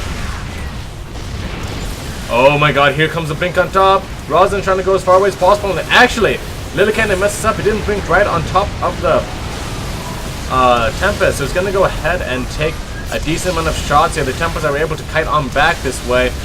BC's starting to fall down, but again, Tempests just don't have enough health, and now they can't one-shot anymore. And this is gonna start getting real painful real quick. Oh, the protanity. 7 Tempest lost. Oh, brave Tempest lost. To the 3 BC's lost, or rather the 4 BC's lost in that little scuffle there. So yeah, not a good trade. Also, everything on the ground just got obliterated as well. All the Templar and Immortals and everything. Ugh, not a good sight to see if you are Rodzyn. But now you can make a better army, a faster army with less stalkers in it. And actually, Lillekanin is running out of money. He has not really expanded all that much, like as aggressively as Rodzyn. For a 24-minute game, you should have more than 6 bases if the map allows for it. But again, he is spending his money super well. Maybe I'm just being an idiot. Yeah, I'm just being an idiot. 4 BCs and a couple of Thors definitely do that to your bank. So, Sokka's gonna go and run away. Oop, that's not outside of scan range. Well, I was technically right.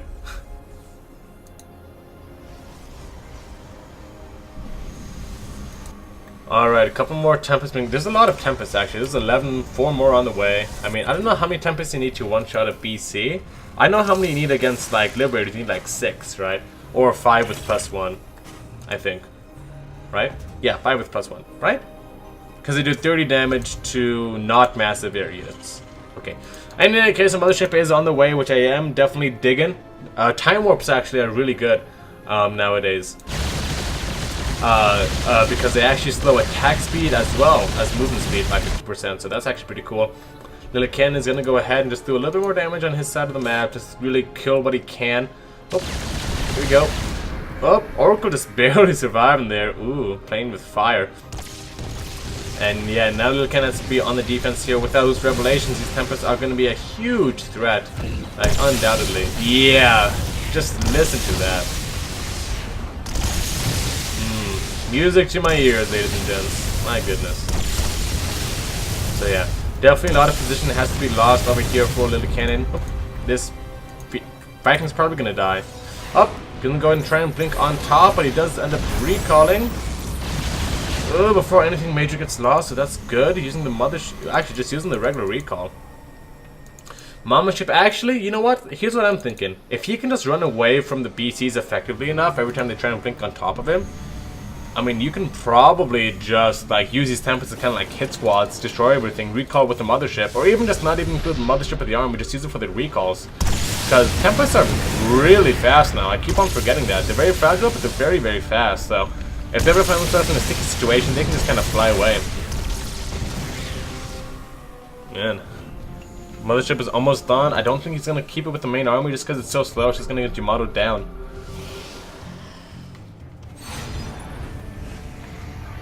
Oh, okay, so vehicle and ship plating are the same upgrade. But, yeah, so vehicle and ship plating are the same upgrade, but air weapons are a different upgrade than vehicle weapons. Okay, okay. Got that under control. Alright, we're good, we're good. Catching a couple SCVs here is Rodzyn. Still gonna go ahead and start poking on. And this Oracle, okay, I was gonna say has lived for way too long. Oh, he tries to jump on in, but the flank with the Cyclones mean he's gonna lose a lot of Tempest here. Wow, like 4 or 5 of them just go down just like that. He's moving into a bunch of Vikings, doesn't it? Oh my god, the Mom Ship doesn't have energy. Oh my god, the Mom Ship didn't have energy. He actually had to recall to another Nexus. He lost so many Tempests there. 22 Tempests have died this game. Oh, I could just cry. So I'm going to. Cry. Alright, crying done. Now we're a man. Oh, actually, Interference Maker is going down on that mothership. So no time warp over there. And yeah, while Rodzyn has not that much supply left, Lillekanin smells blood in the water. He's going to be able to take out a base over here, hurting the bank somewhat. Not really. Oh, that hurts the bank somewhat. Alright, if something hurts the bank somewhat, it's that. Now actually Rodzyn is in major trouble of just actually not having the army, regardless of how much bank he has. You know, money doesn't fight, you guys. Money does not fight. Yeah, I think Lillekanin's done it. By the way, it's the best of 9 and it's trying to roll 1. This is game number 3. Okay. Yeah, I mean, the production is going to get right on top of. It's going to get right on topped on by the PCs.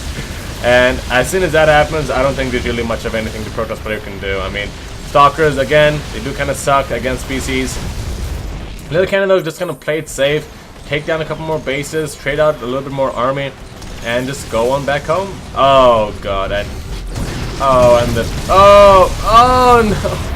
Losing 5 Tempest here just cause, yeah, GG is called, and Lillekanin is gonna go ahead and take game number 3 after like a million years. I feel like I need to do like some squats or something, cause that was just crazy. Speaking of doing some squats, folks, have I told you about this amazing gym called 24-Hour Fitness? Guys, you can go ahead and get your body on your time. That's right, folks, with free fit plans, studios, pools, cardio equipment at over 436 locations. You'd have to be a Zerg not to at least try out a 7-day pass. If you go to our Matcherino page, which may not exist for this tournament, but generally we do have a Matcherino page for most tournaments, go ahead and complete one of the sponsored quests, which is something simple like subscribing on YouTube or following them on Twitter, and you can get a free, yes, count it, free 7-day pass, which costs you a grand total of $0. So go ahead and check that out as soon as you can.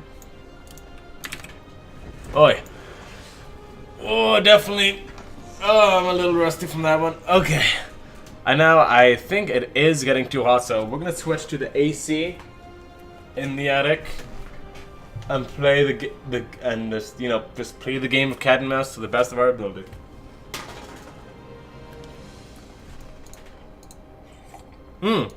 Shit, they're waiting on me. Okay, Kairos Junction is gonna be the next map. Gotta make sure to make that with WCS Gameheart. There we go. Okay. Ooh, I forget that they have to wait on me since I'm the party leader. Alright, we're good. We're fine. Everything's fine.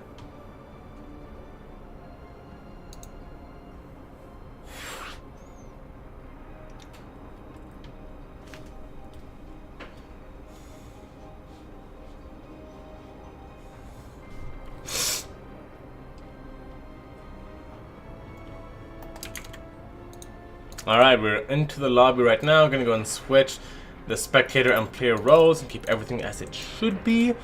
And just wait for our players to go and give us a real go. And we should be ready to jump on into game number 4. Hopefully pretty soon. I wonder if Lillekanin's gonna open up with another cheese. I mean, Kairos Junction, definitely, again, very cheeseable map.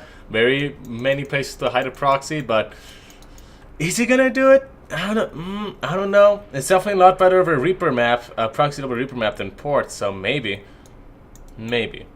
The answer is maybe, which is pretty much as good of an answer as not anything at all. Lillekanin says race. Rodzyn says, oh, and privacy. Okay, game privacy. No match history. There you go. Rodzyn says ready. Lillekanin's ready, and folks, I am ready as well. So that means we are ready to jump on into the next game. I am starving. I want pizza, but I can't eat pizza because I'm on a diet. Because of my fit plan from 24-hour fitness. Sign up today. Alright, we're going to go ahead and jump into the end game. Scene over here.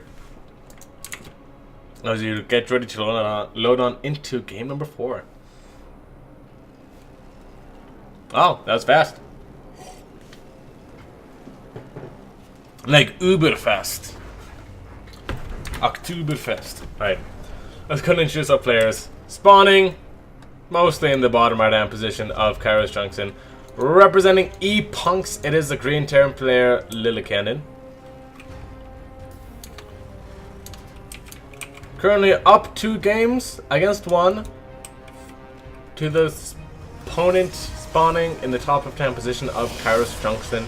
He is repping Southside Alpha X. It is the Red Protoss player Rodzyn.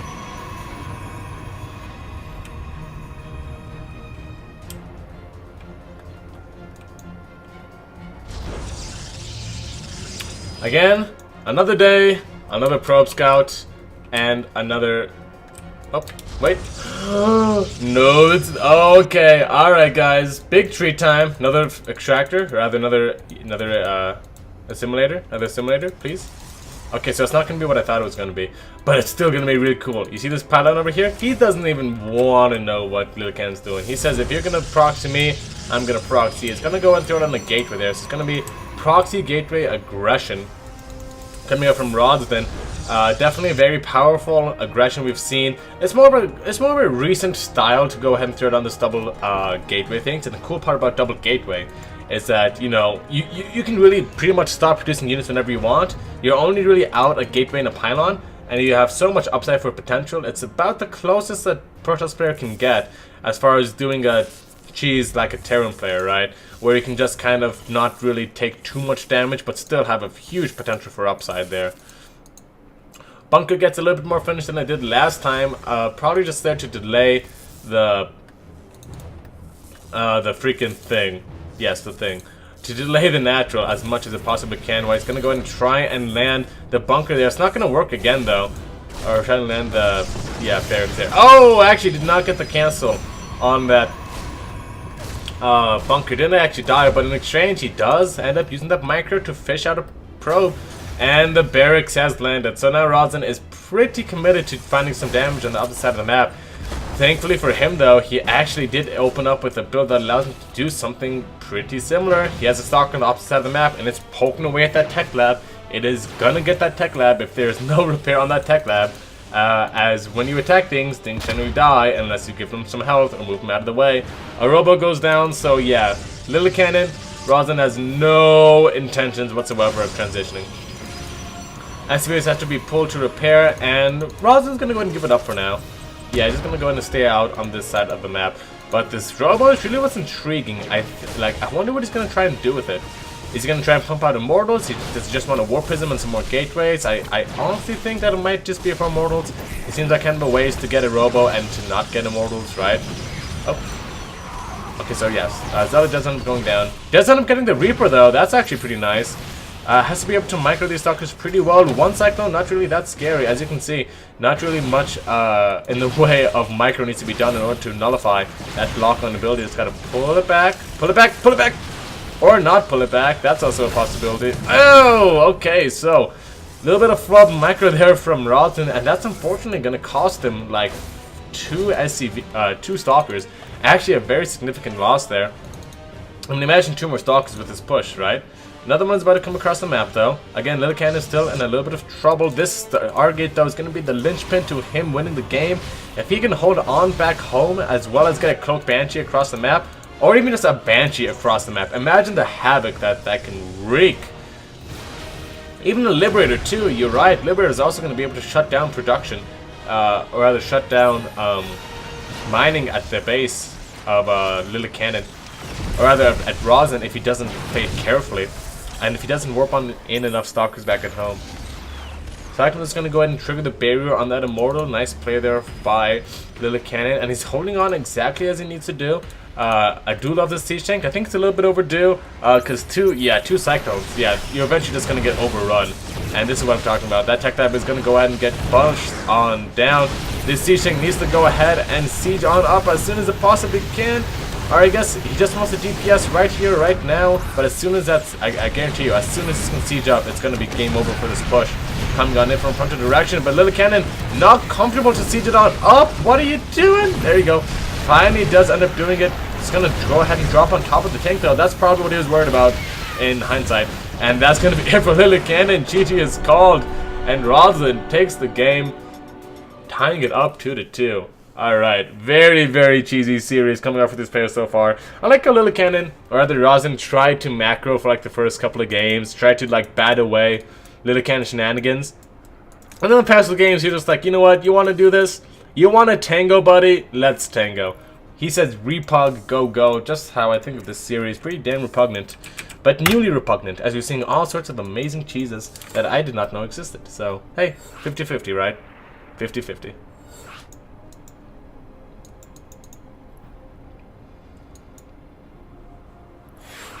Here we go, little switcheroo right there, little referoo right there, little no match history right there.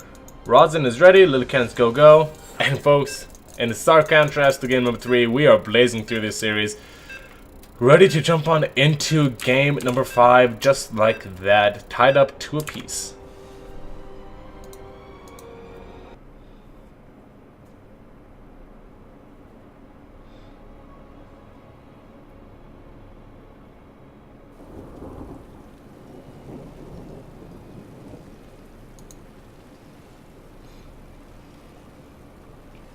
Alright, let's go ahead and introduce our players. Spawning in the bottom right hand position of your repugnancy.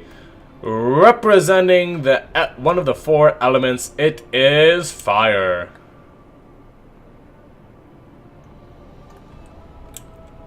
And the 2 players actually playing this game, spawning in the bottom left hand position of New Repugnancy. Representing E-Punks, it is a green Terran player, Lillekanin. And his opponent spawning the top right hand position of New Repugnancy, representing Alpha X, tied up 2 apiece. It is the Red Protoss player, Rodzyn.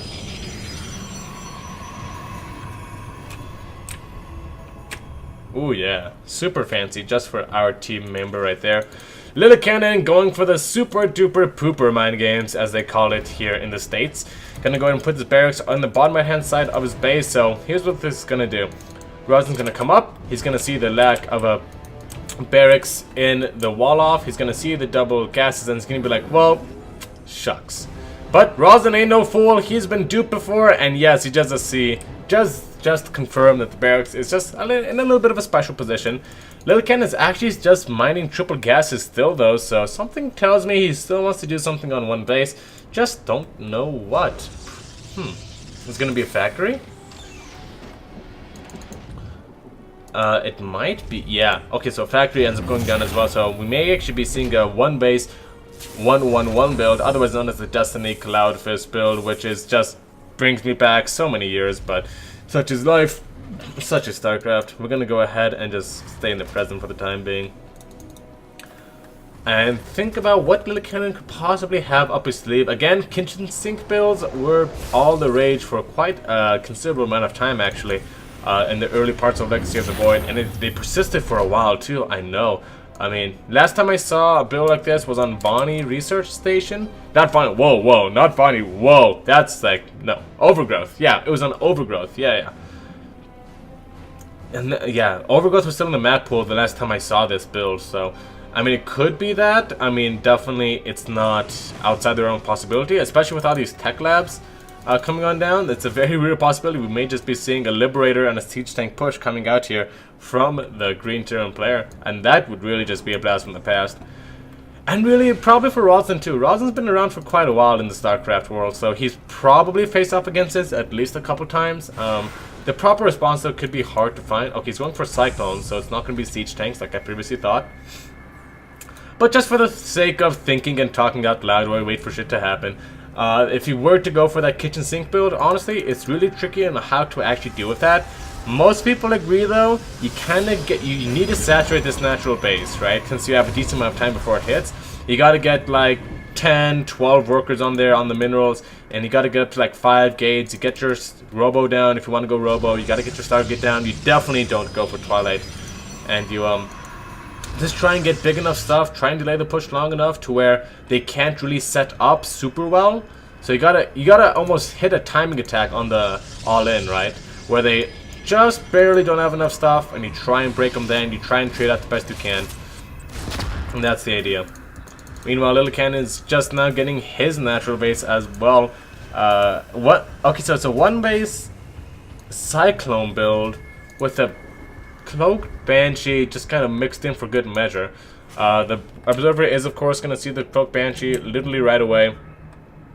And Rodzyn, even if he didn't see that, he's going to fly into the main base, see the tech lab spinning away on that starport, and think to himself, I wonder why he's researching medevac speed, which he's absolutely not doing. Alright, he should be pretty well prepared for this Banshee to come on in, and it's already Lillekanin is going to be losing a lot of mining time compared to his opponent. I mean, this is just a little ugly, I would say. Knocks onto the Stalker, but with a War Prism to juggle and a Shear Battery, I have serious doubt that this is going to do anything from our friend Small Cannon. Lillekanin comes in, pickup comes off, and Lillekanin is super sad. Siege tanks in production as well. I think Lillekanin basically from this point, I mean, you have to do some sort of all-in, right? I mean, you can't just transition out of this. Especially if Rodzyn knows what he's doing, he knows how much he's been mining, he knows what an advantage he probably has over Lillekanin.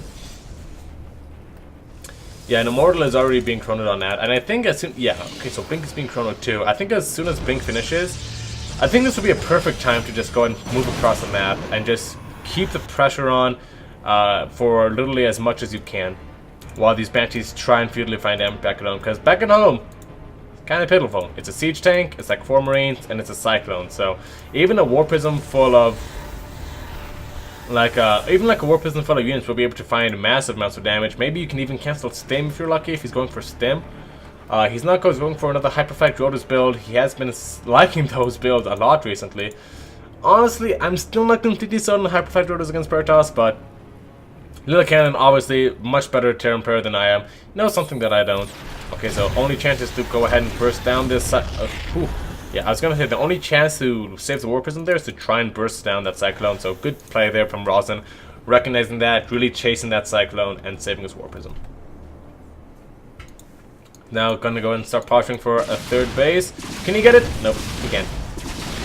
Probably gonna lose the pylon too. Losing pylons though, kind of not a big deal. Just like whatever. And Blink is almost done as well. So these Banshees' time are limited, and they're not really the automaton Banshees we've seen in the past, where they've gotten like 8 kills and 12 kills and 15 kills, right? They've gotten like 2 probes have died, and I'm not even sure that those are from the Banshees. So needless to say, it's a little bit of a rough spot if you are our Terran player. Oh, Interference Matrix goes on down. On the War Prism, that's actually not good use over there, forcing out a recall of the protest units, so probably doesn't have to worry about any sort of immortal drop shenanigans as of yet. Here's the cool thing about Terran: they're very adaptable. They're very positional too. They're very adaptable, very positionable race. So even though Lillekanin did have that sort of, you know, very considerably large disadvantage, you know, he's not going to die anytime soon. With the supply depot wall, the tanks behind it, the Cyclones, the Banshees to pin him back at his home. He's going to be definitely safe from the Protoss for a while, and this 3rd base, coming down considerably faster than the Protoss is, that's not looking too bad for Lillekanin, all things considered. Yeah, so if there's any timing thing that Rodzyn may have been able to hit, definitely he's not really able to do that right now. Unfortunate, to be sure, but not the worst thing in the universe, right? At least he's not losing, they're pretty even and whatnot, and hey, already getting out disruptors to the possible mech play of Lillekanin. When I say possible mech play, I mean like 100% of the time he's going for mech, obviously. But in case he's going for mass cyclones, those disruptors would be definitely very helpful. And even if he's not going for mass cyclones, the disruptors will be somewhat helpful in poking, helping him contain, killing a couple of hellbats hither and thither. So definitely a lot of possibility there. And yeah, cool thing also is that Rodzyn is able to mine from his third base. Meanwhile, this mini contain that Rodzyn's got going on the part of Lillekanin is definitely very strong. So very positional, like I said. So he can't just... It goes two ways. You can defend really, really well, but when you get contained, it's kind of hard to push yourself out of that one.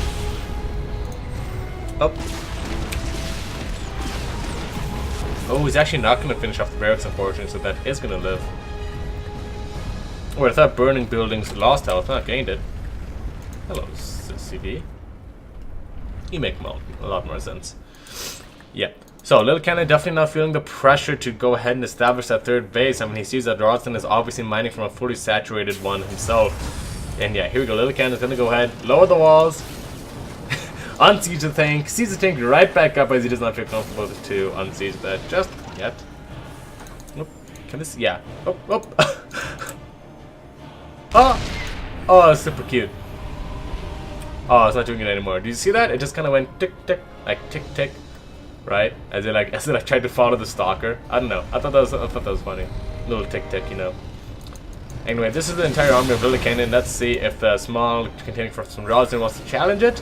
Answer is a big fat yeller no, and he's gonna go ahead and run back home possibly. Maybe try and poke these disruptors, but with the speed Banshees out, that be a recipe for disaster, especially with Cloak. He may end up losing his entire force.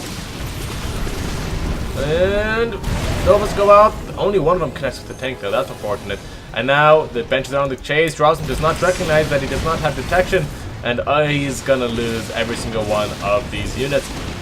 Well, maybe the Stalkers will survive, but definitely not the Disruptors.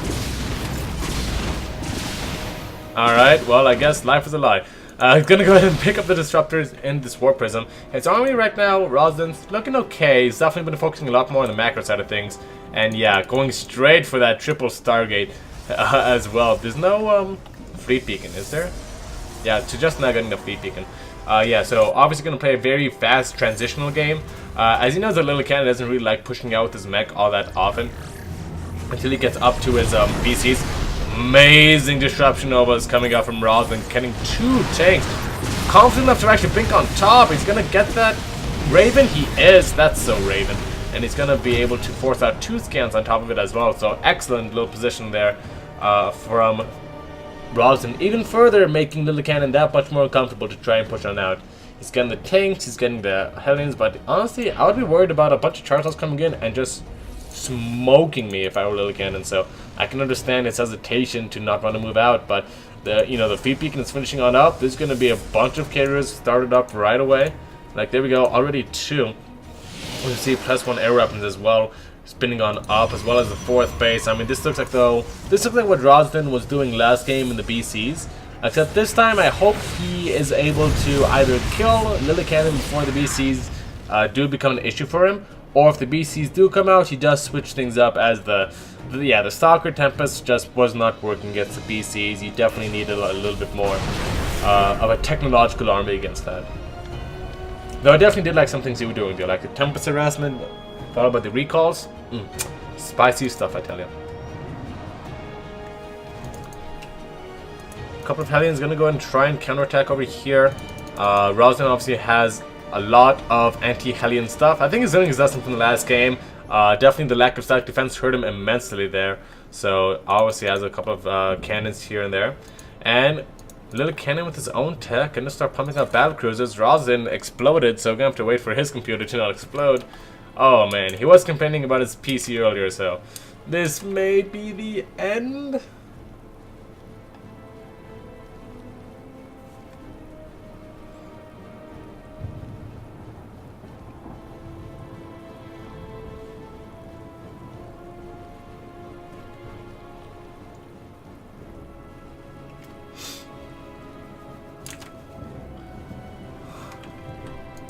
Is it time for the rest in pepperonis? I think it is.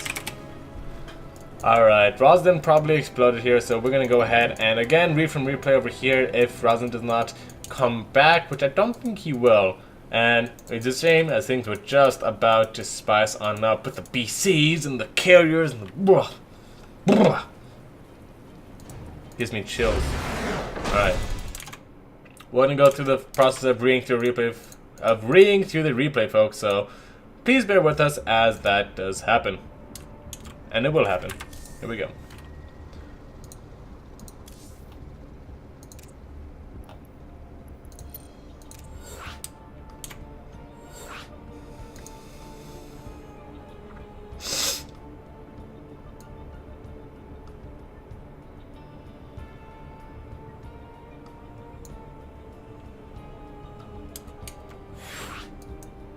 Oh, Rodzyn DC'd. Ah, that's fine. I'm sure as soon as it gets back online, we'll go ahead and we'll invite him on in. Okay, let's just chillax for a sec. Here we go. Alright, ready to recover the game. Hopefully this time we will see... oh wait, this is the old overlay. What am I doing? Here we are. Where's me? There's me. Alright. A little bit of a technical error from Rodzyn's side, but that's fine. Ready to recover? We're just gonna recover right away. We'll ask our players, are we ready? Go, question mark. Rodzyn's ready. Lillekanin should be ready. He's definitely teasing me a little bit here, keeping me in suspense. Oh, Rodzyn, you naughty, you dirty Bertie.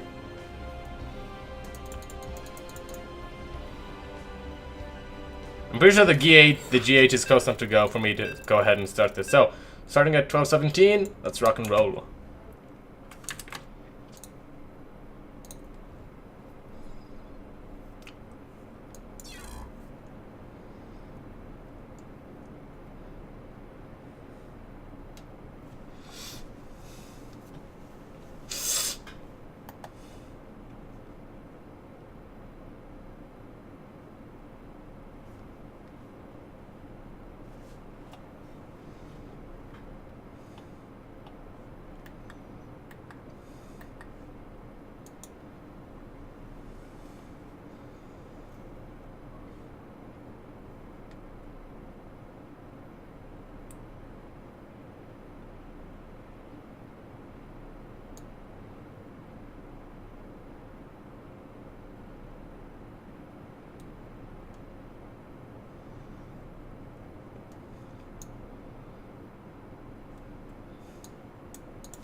Alright, let's try this again.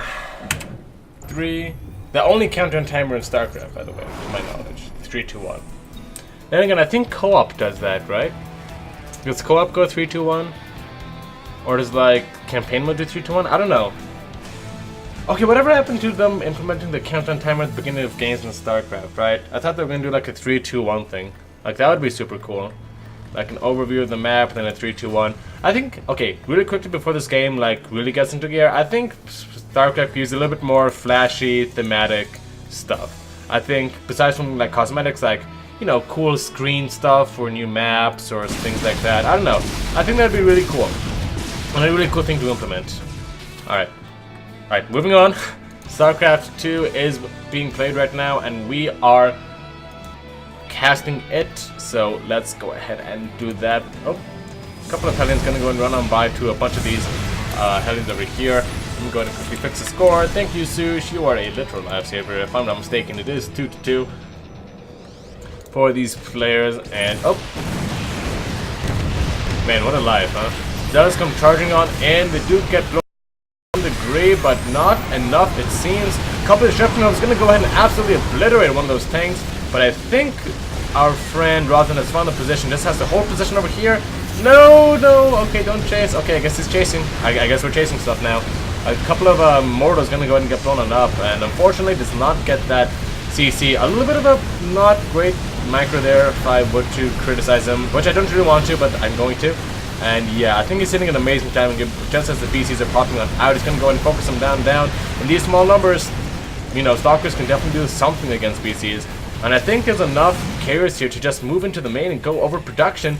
But I don't think Rodzyn recognizes that, just playing it super safe actually.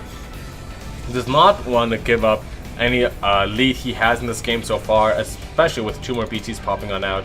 4th place is well established for Rodzyn, just needs to go ahead and put some probes on it. I don't think he's done just quite yet. A couple more Disruption numbers coming out, be able to blow up those mines. Like I said, Novas, or rather Disruptors, definitely not useful in the Okay, I was wondering why that bunker, if you saw that bunker over there, it had the Neo Steel armor upgrade, and I was wondering, but then I was like, oh, that's right. Neo Steel armor has been combined with building armor, so we just got building armor, so that makes sense. Okay, gotcha, right? Yeah, he has building armor, so okay.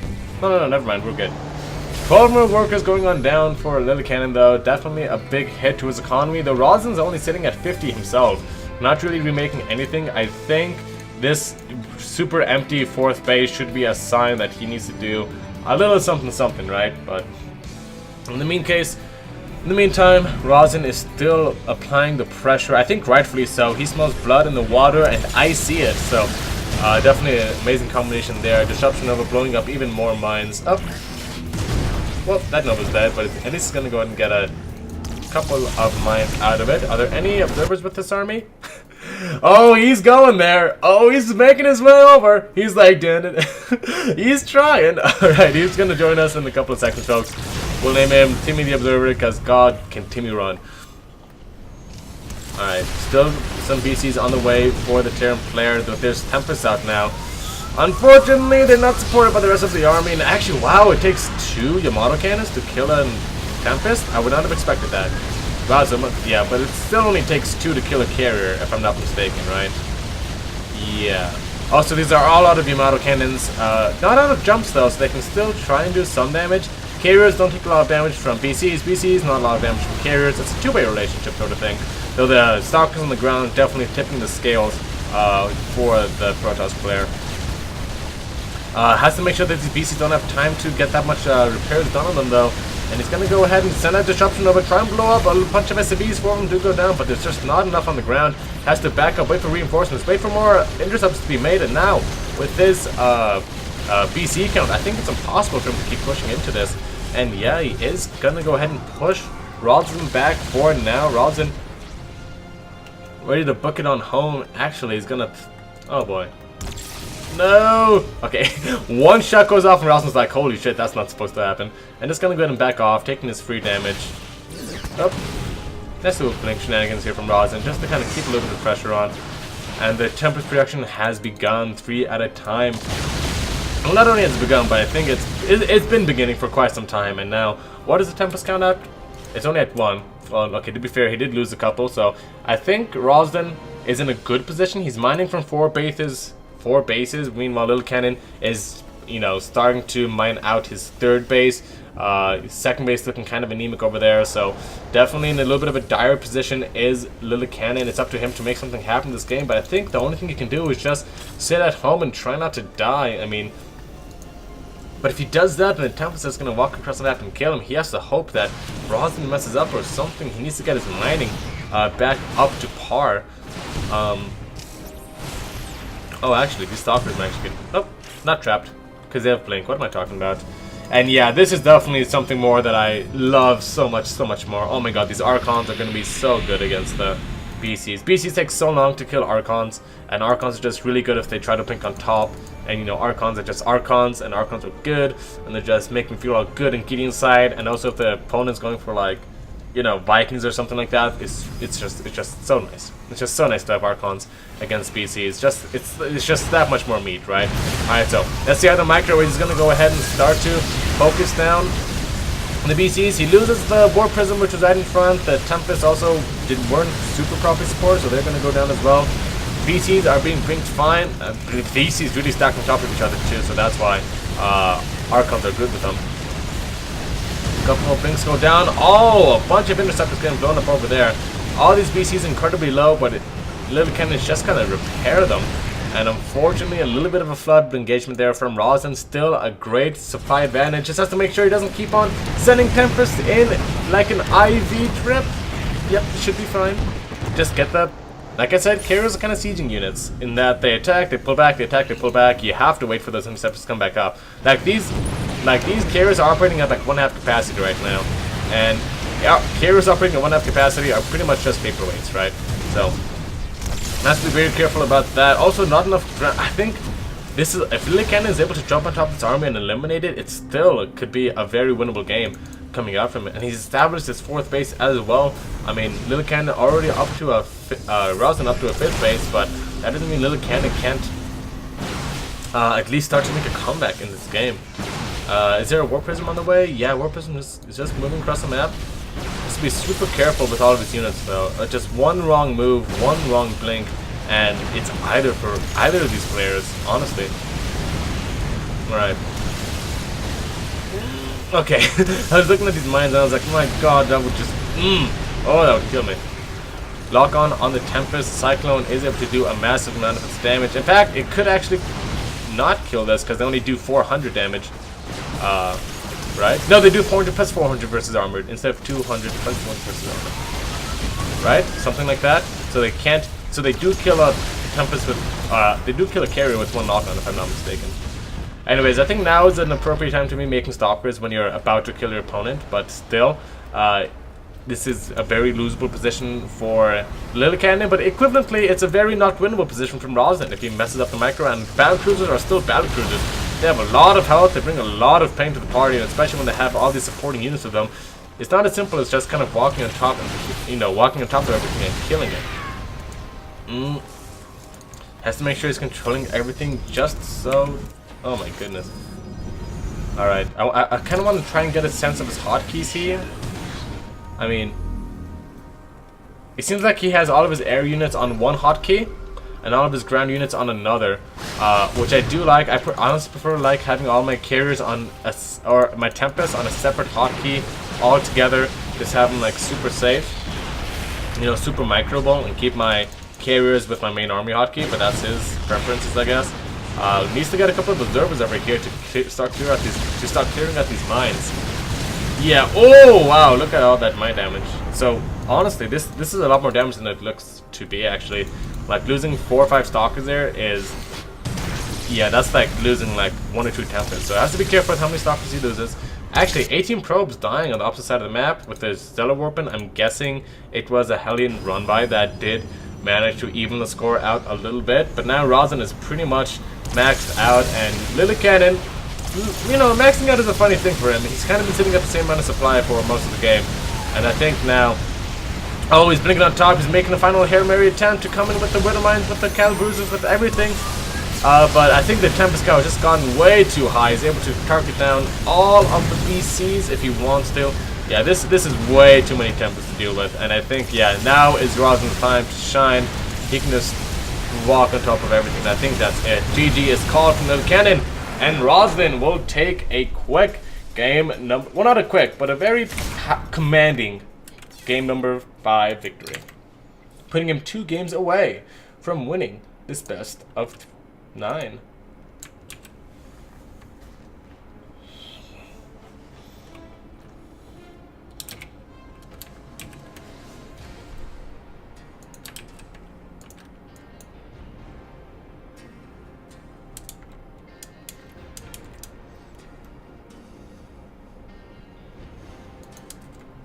Alright, let's see what Lillekanin wants to go for the next map.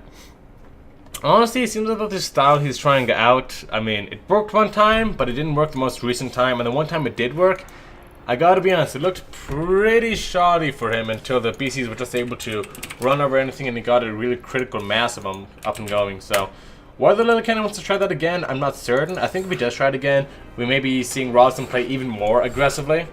I don't know. I think it'll be a risk if I think it'll definitely be more risky if Lillekanin were to try it now than later. But hey, I guess that's just part of, you know, how much risk you want to take on and how good you are at the mind games. Lillekanin obviously shows that he wants to be able to, you know, he did show at the mind games. He did start that game out with that proxy barracks in his own base, so that's pretty mind gamesy. Alright, looks like we're ready to start this game, so we're ready to jump on into game number 6 on Cyber Forest.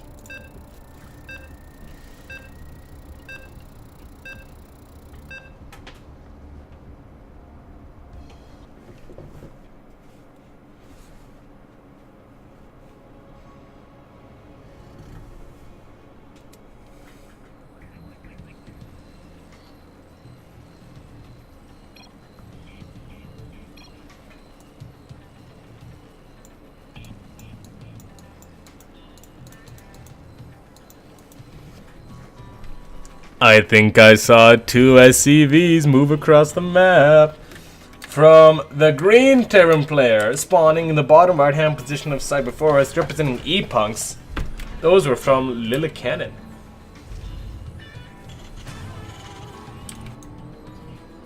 There she is. And the guy, the poor soul who has to deal with this nonsense, spawning in the top left hand position of Cyber Forest representing Alpha X. It is a red Protoss player. A Rodzyn.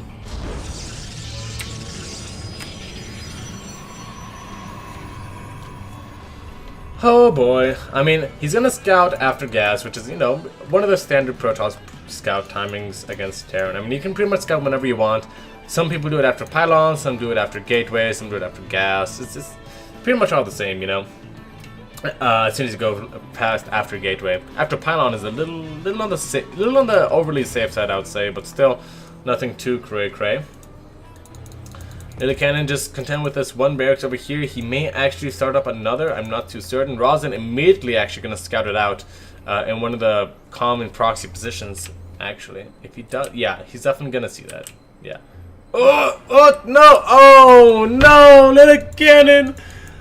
Oh, he could have kept it hidden if he just hadn't gone the SCV out. That's actually what we call in the industry a ginormous bummer for our friend Lillekanin. Oh, he didn't see it, but then he saw the ACV come on out and it was just, ugh.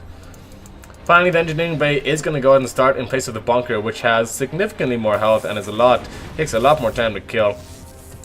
Yeah, so it's definitely going to be able, he's definitely going to be able to land the barracks over, yeah, without being limited by the health of the building he is building. This probe is going to go and get targeted on down, and the Nexus will be successfully delayed for quite a bit of time. Unless Rodzyn sees what's going up and moves his zealot under the barracks. Does he? I don't think he does. Cancel the engineering bay. There we go. And that is just Sadville, USA, population Rodzyn. And, oh, okay. Actually, that's not too bad. Gonna go ahead and get the Reaper as well. Meanwhile, in the main base, we're going to be seeing a factory come out with a tech lab. So a very similar build as we see him, as you see he's been doing recently with probably most likely condition going to be Magfield Accelerator Cyclones. Yep.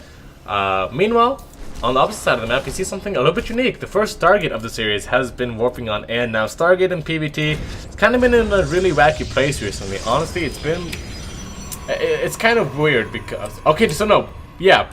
Barracks can hide on the high ground, so why couldn't I hide on the high ground on that Kairos Junction game?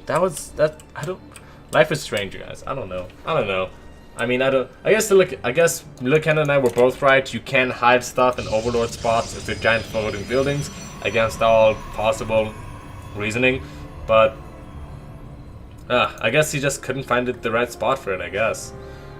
Alright, Rodzyn's gonna go ahead and scout on in. He does see the tech labs on both the factory and the Stargate. You just see the little whirling little thingy going on that factory. So And he also did see that third CC, so, or second CC rather, so he knows pretty much exactly what's going on. It's going to be those Cyclones into Cloak Banshee sort of shenanigans. A lot of Phoenixes can actually do a lot of good against that. A Robo, of course, immediately to go and counteract the Banshees, but if the Phoenixes can catch the Banshee before it moves across the map, or rather before it has Cloak, that would be an amazing catch. If he just like patrols a couple, maybe one right there, maybe one right there, hope to try and catch something.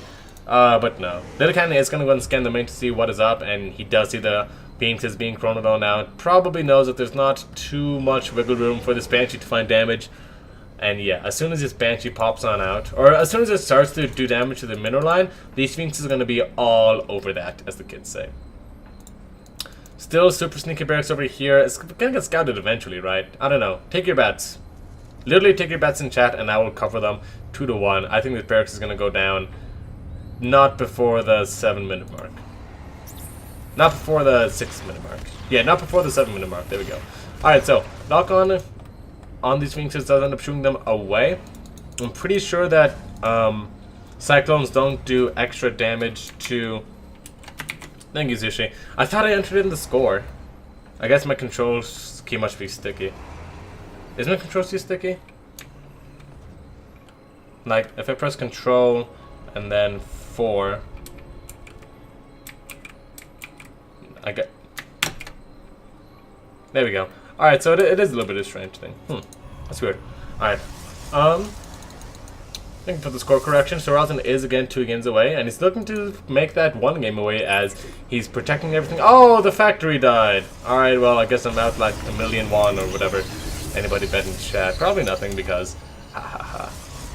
One time low chat interaction is good for me. Gonna go ahead and let this gateways finish on up as he probably looks to take a 3rd base here sometime soon. I mean, Rodzyn's defensive abilities have, you know, we've seen them be very, very strong. Like, the games that he's lost, one of them I think was a cheese, and then the other one was just didn't respond to Battlecruiser properly. I mean, he was doing everything fundamentally, I think, better than Lillekanin. He was expanding faster, he was teching up faster, he was having a bigger bank. But I think just the army, because the composition really messed him up in the end. So if he just watches out for that this game, it's going to be Hyperfight Rotors again. I think this is just stubbornness coming up from the side of Lillekanin. I mean, if there's Phoenixes out, why would you want Hyperfight Rotor Banshees? I mean, it doesn't make too much sense. Also, yeah, if Cyclones don't do extra damage to Phoenixes, unfortunately, even with the Mag Fuel Accelerator, or do they? Do they do like 400 plus 400 or 200 plus? I know it's 200. I forget the exact numbers, but I know they do double damage against armored units with the Mag Fueled Accelerator. Yeah, Mag Fueled Accelerator, they do double damage against armored units. I'm pretty sure that's how it worked out. Forge on the way for our friend Rodzyn. Gonna go ahead and get that observer speed as well, the Gravatic boosters. Those observers, or is it Gravatic Drive? I forget. Either way, these boys are gonna be some fast boys. Which I guess those are just for the speed Banshees, right? And again, I don't think Lillekanin's gonna find too much damage with those Banshees, but hey, Hyperfight Rotors, whatever floats your boat, mate. Whatever floats your boat, whatever gloats your moat, whatever floats your tote. Lillekanin's 3rd base is nowhere to be seen except for in his natural base. Only around almost halfway done. Meanwhile, the 3rd base from Rodzyn is up and running. So again, Lillekanin's gonna find himself in an economic deficit, unfortunately. As sometimes seems to be the case. And yeah, one Banshee is going to absolutely go down. Gravatic boosters are for observers, right? Let's see. 2, 1, 0. Yeah, so boosters are for observers. Gravatic drive is for Phoenixes. Alright, now we know. And like I said, Phoenix is going to come back home. Of course, Banshee is going to find some damage, but all of them are going to die, so... I mean, was it really worth it? You got maybe 10 probes, like, as well as a couple from before, maybe? No, not even a couple from before. So 10 probes for 3 Banshees with Hyperfight Rotors. Not really ideal, if you ask me. Oh, Lillekanin says, peekaboo. I shoot you. Oh, poor observer. Doors on the way for Lillekanin, so... Composition-wise, it looks as though he's still kind of going for that little bit of everything style. He has some Cyclones, he has some Siege Tanks. I mean, here's the thing, with Protoss armies, And Zerg armies, of course, to a lesser extent.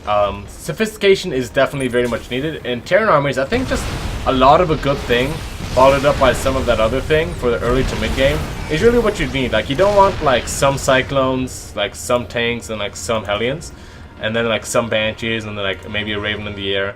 I mean, diversification can be good, but it's not going to be as good if you were to just specialize in, let's say he pumped out like, he had like 5-6 more Cyclones, and he also had some Hellbats as well. Then he'd have like a really working composition. Instead, this kind of a little bit of everything thing, which is really susceptible, I think, to the purpose player just warping on in a couple of Blink Stalkers. Or really, if he tries to kite like this with these Cyclones, it's not going to work nearly as well than if he had the composition that was purely centered around that. Zealots are coming on in. Is there a charge? Yes, there is, and this is where things get a little bit rolly, otherwise known as a little bit dicey. Beaches are going to be able to lift up the tanks, and the Purification Nova should be able to push back the Cyclones. Whoa! Okay. Ginormosaurus Rex is over there. If it weren't for this Planetary Fortress, 100% Lillekanin would be dead right now, but it's still looking pretty damn dicey. Oh my god, I don't know how he's going to hold off against this. If Finches, I mean, if they do nothing, that also is one way that this doesn't go well for him. Purification, or rather the anti-armor missiles do end up going on down, but that's a little bit late. Beams jump on top of these Cyclones to stop the lock-ons as they get targeted down by the Stalkers. More Purification Novas go down, and I think that's pretty much it for Lillekanin. His army just kind of fell apart. Oh my god, is there really no observer here? He has 3 observers. 1, 2... Timmy the Observer, speeding his way across the map to try and spot those evil Banshees. Good job, Timmy. Lillekanin's pretty much dead, right? I mean, almost. He's down 30 army supply, and most of that army supply is Cloak Banshees, so I guess you can say it's not looking great. There are 3 carriers about to pop out as well, and I think those are going to be really the death blow, as Lillekanin has really just been in survival mode for the past couple of minutes. Not really the tech-to-battle cruisers mode, as is so coveted by so many Terrans. Yep, Rodzyn trying to find the magic spot where he's outside of tank range. One Stalker didn't get the memo and unfortunately did blow the hell up. And I think as soon as these carriers make their way across the map, that's going to be lights out for our friend Lillekanin. The tanks are going to get blinked on top of. Yeah, the double disruption over is going to make sure that it absolutely goes down now. He is going to go and lose all these Stalkers over here. That is kind of bad. One disruption over does end up, or rather one disruptor does end up getting saved. And there's still production from Lillekanin, but it's just a slow drip of units, a slow death, as he tries desperately to hold on against wave after wave of Protoss units. And I think as soon as he sees this carrier, he knows it's pretty much lights out. I mean, he has 3 Thors on the way. If those can pop out, it's amazing how quickly Thors can kill carriers nowadays. It honestly is. Like, it's crazy. But without any support, Thors are just kind of like ultraless in where that they're kind of useless if they're just by themselves, right? More SCB is going to go and go on down. More trades going to happen. And actually, the carrier. Alright, all of that time and effort to make a carrier, it loses all of its interceptors on 3 missile turrets, and it's going to be used for the next minute or so. So that's kind of sad. Thankfully, it gives time for Rodzyn to make a couple more warpins, get a couple more carriers out, and there is actually a decent number of Thors out here for Lillekanin. So it's not impossible for him to die, but these disruption overs is doing so much damage to them, and I think that's going to be it. GG agrees. GG agrees. Lillekanin agrees, and Rodzyn is put on match point against Lillekanin. Lillekanin must now win every single game in a row if he wants to win this series. Lillekanin bets it all in year 0, as this is the only map left in the pool. It all comes down to this, folks. And of course it all comes down to year 0. Of course. Why would anyone have it any other way?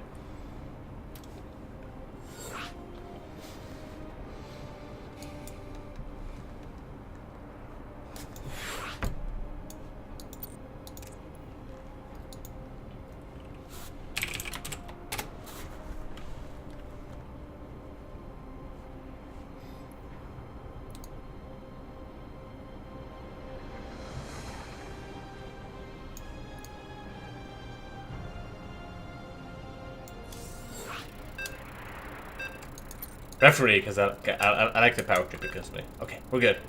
Ready to jump on into it.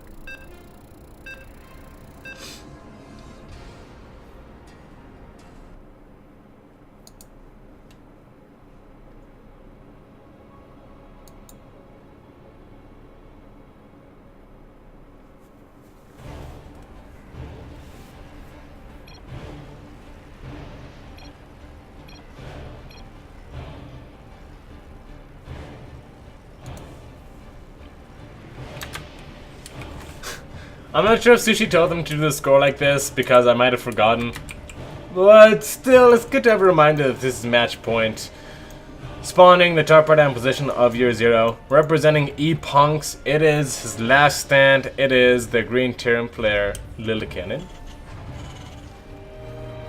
Putting it all on putting this guy, putting something over here against his opponent spawning on the top left hand position of year 0. Representing Alpha X, it is the red Protoss player, Rodzyn, who is going to put some rods in Lillekanin's gluteus maximus if he doesn't win the game. I don't know where I was going with that. Alright, he is going to definitely feel a lot of pain if he goes down 5-2 against Rodzyn, but it looks like, though, so far, he is on track to not have that happen to him. The barracks right on top of the Zonlago watchtower is going to go unscouted, thankfully.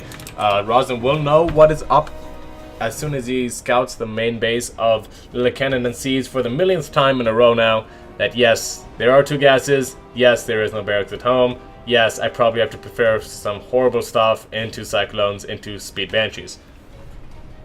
Too predictable? I don't know. I think Lillekanin's going to mix it up, because I think if it doesn't work 3 games in a row, you have to start thinking to yourself, maybe you gotta change up your strategies just a little bit.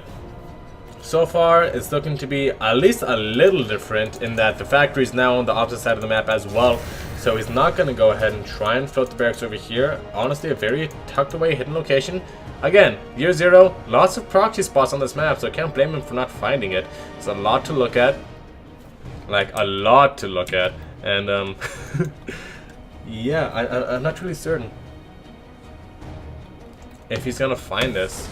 I mean, okay, yeah, he's gonna find it with the probe coming on back, because probe's like, hey, might as well check the watchtower.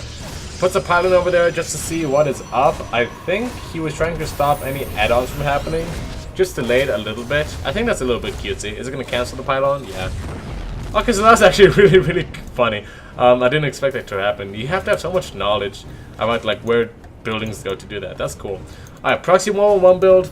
Now, if there's any... This is either gonna be...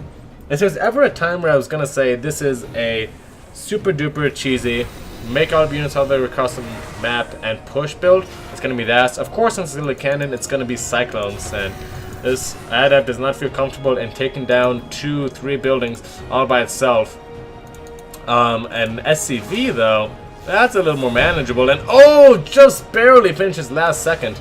And the medevac is on the way, and Rodzyn has to start preparing back at home for what could potentially be the hold of his lifetime over here. A couple of shield barriers going to go down in the main to start things off. Just one for beginnings, and I think he's going to chrono out either... Yeah, he's going to get an immortal first, just so he doesn't die. Yep, there we go. And meanwhile, a proxy pylon on the opposite side of the map, just in case he wants to push, or maybe, even better yet, you've just warping one zealot over there. It's so annoying, because the Terran player either has to use all of his income or either a decent chunk of it to go ahead and send SCVs to repair the wall off, or he has to send out a unit, which would also be really bad for the push. Lillekanin so far is going to do something a little bit crazy, which is just make literally everything he can on this side of the map. Really reeking of desperation, Lillekanin, but hey, you know what? I don't like your build. I love it. Of course, if this doesn't work, it's pretty much all over, but this Immortal is going to be a good backbone, and this is a good start. This is a good start for Rodzyn. Just holding that first drop off, not really doing anything much, and yeah, like I said, a couple units over there are so annoying, forces everything to come back, and on top of that, you get to see what your opponent's building. This is going to be that Siege Tank build with Ravens instead of Liberators, but hey, that's A-okay. Oh, actually, only sending back 4 Marines to deal with this is our friend Lillekanin. I think micro a little bit better. That would have been actually a little bit of a headache for a cannon to try and deal with, but overall, just a couple of Marines going to be able to go and deal with that just fine. Rodzyn trying to stop this push before it starts. Always a solid strategy, in my opinion. Like I said, Terran, a very positional race, so if you can like not let them siege up outside your natural, or just make them take like forever to do so, then you can find yourself in an amazing position. Siege tank finding itself out of position, and it's gonna get immediately focused down with a Warp Prism Micro here. He may be able to. Oh, the siege tank actually gets saved over there. So one siege tank did end up going down. He did lose a couple of stalkers for it, however. So not necessarily horrible, but yeah, this army is now in major now in major risk of actually getting the hell kill out of it. Let's hope it doesn't end up going down like that. Second trying to come in for the flank. There's no recall on these units.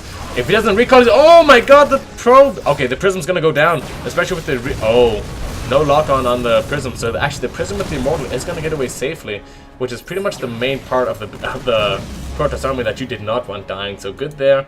Good going there by Rodzyn, but there's still a lot of Terran stuff. And he's playing with fire with this Warp Prism out on the map, knowing that there's Cyclones and Ravens and all sorts of horrible stuff, and he doesn't have a recall, but I think he wants to try and get something done, gonna pick up and boost on out.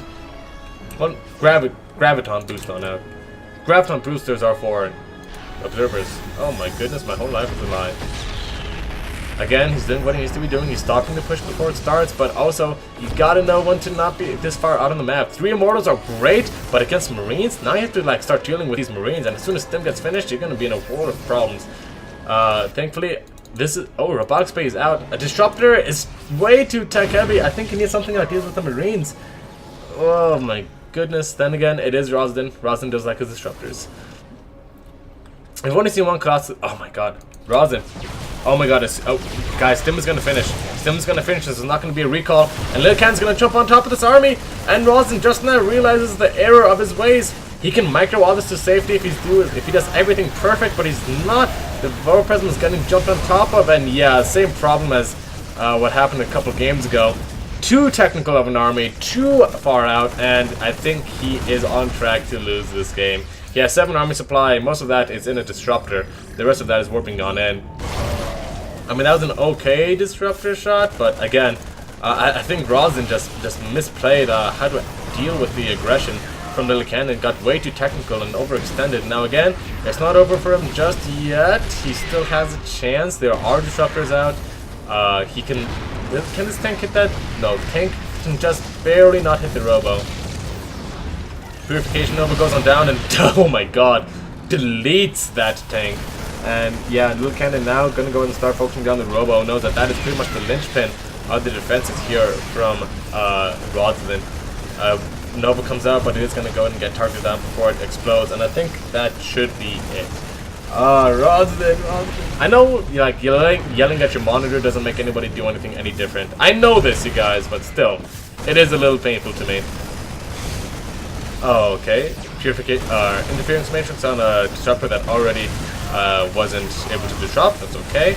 Ooh, 5 SCVs going down. Whoa. Zealot on a Adept. Hello. Bringing him back in the game, maybe? Still down 8 workers. Still does kind of suck, but hey, you know, if he wants to start a comeback, now's the time. He only has 1 Disruptor, so he can't one-shot tanks with his Novas. He is going to get, actually, pretty much the best thing he could hope for. A couple of Marines and some damage on that tank. Losing all of his production though, and pretty soon it's going to be this Nexus that is going to be under siege. A lot of SCVs going down there. The positioning, unfortunately, not letting them get more than 5 kills before getting taken on down. Orzel's getting worked on in. It's a very stressful time now if you're Rodzyn. A good arc from Lillekanin makes him only lose 3 Marines, and now the Nexus is going to die if he doesn't do something against this. Right now has to pull all of the probes. He doesn't have enough money to start another Nexus.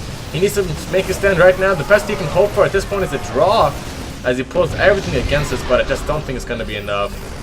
Rodzyn, I think he had everything he needed to win, but just super unfortunately, just overextended way wildly too far. Didn't understand his positioning well enough, and unfortunately did end up getting taken down by just a huge swath of Marines. So Lillekanin, nothing to take away from this guy. Understood Rodzyn's mistakes and was able to capitalize on them perfectly. And now we are in potentially the final game of the series. Oh my goodness. Well, Lillekanin says, can we break a little? Yeah. I guess we can take a quick. Okay. Okay. Quick 3-minute break for a little bit of a mental wash. Alright, we're gonna take a quick 3-minute break. I also am starting to feel my throat close up as if I am allergic to casting, so I'm gonna rest my voice as well. Folks, please don't go anywhere, as we will be right back with game number, I think this will be 4, 5, 6, 7, right? Yeah, it's 4-3 now, so that was game number 7. So we should be back with game number 8 here as soon as our friend Lillekanin is done with his break and is ready to move on to the next match. Rodzyn, next map for when Cannon is ready. Go ahead and get that all sorted out as well.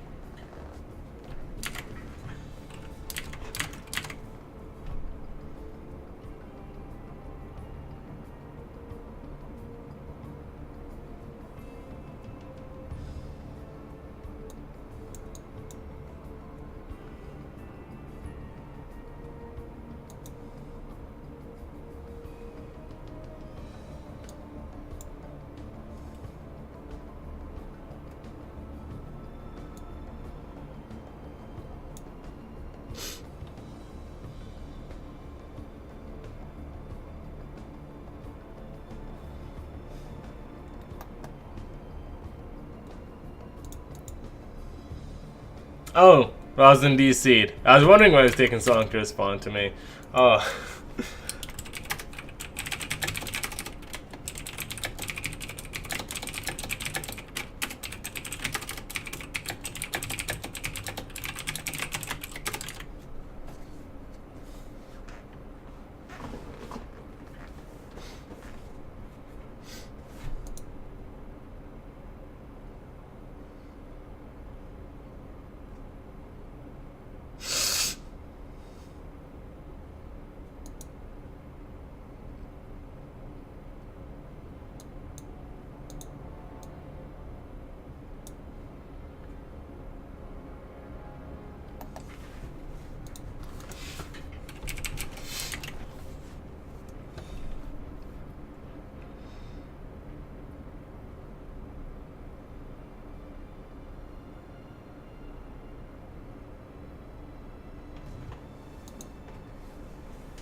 Alright.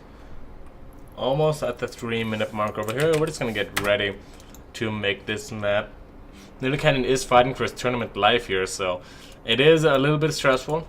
Just let him have his time, get the little mental enema going, you know, whatever he needs to do, just do it.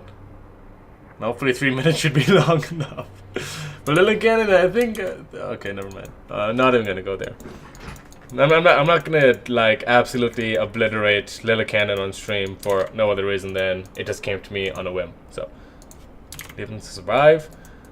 3 minutes are up. I'm gonna go ahead and create that lobby and wait for our players.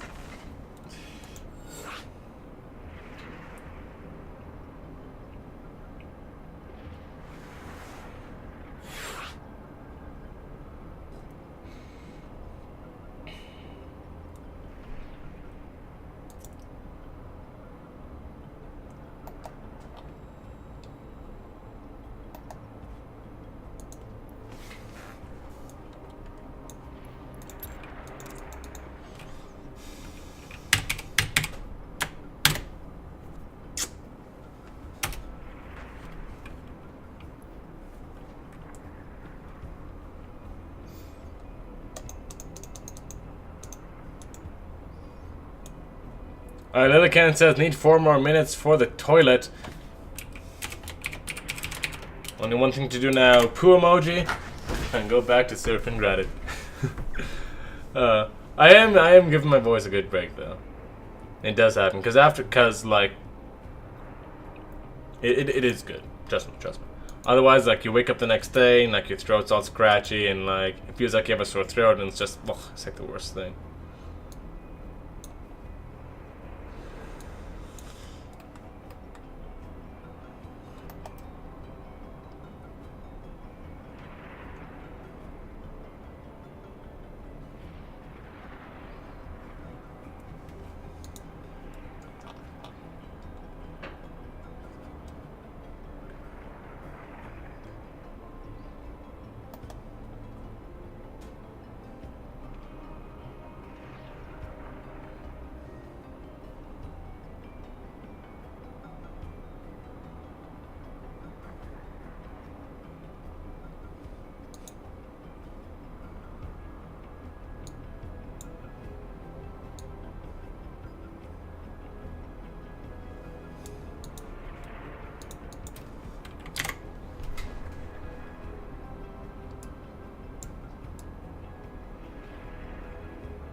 Oh man, alright, I think that's enough internet for me today. Jesus. Oh! Once in a blue moon, you read a story that, while entertaining, just kind of makes you... Let's just say I'm not hungry for pizza anymore. Oh my god, it's so bad. I'm not gonna say what it is, obviously, but let's just say human body fluids are kind of a thing for me. And not in the way that you think. They're kind of like a thing for me. And okay, we're just gonna go on to a gaming subreddit and just kind of live there. Okay, r/gaming. Sure. There's no StarCraft stuff there, but sometimes there's something good.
Man, Lillekanen's really taking a long poo, ain't he?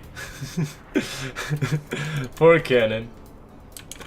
I guess that's why they call him Lillekanin, huh? Okay, no more being gross.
Oh my god, what a tease. Lillekanin. Okay, so for those of you guys trying to read the super small text on screen, Lillekanin basically just said, okay, we can go, but I may need to pause 1 minute. Then he says, oh wait, I'll just do it now. I'll be back really quickly.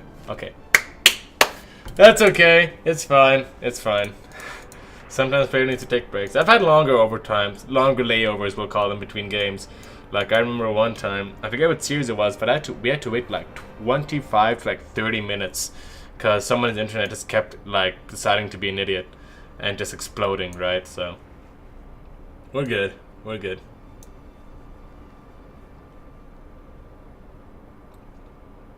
It's only going to be 1 more minute, then we should be ready to jump on into this. Because 4-3 right now, I mean, 2 games in a row is not impossible. I mean, it's just boiling down to a best of 3 at this point, so... Best of 3s, really anything can happen.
Okay, we're all ready. Let's jump into the game. Okay.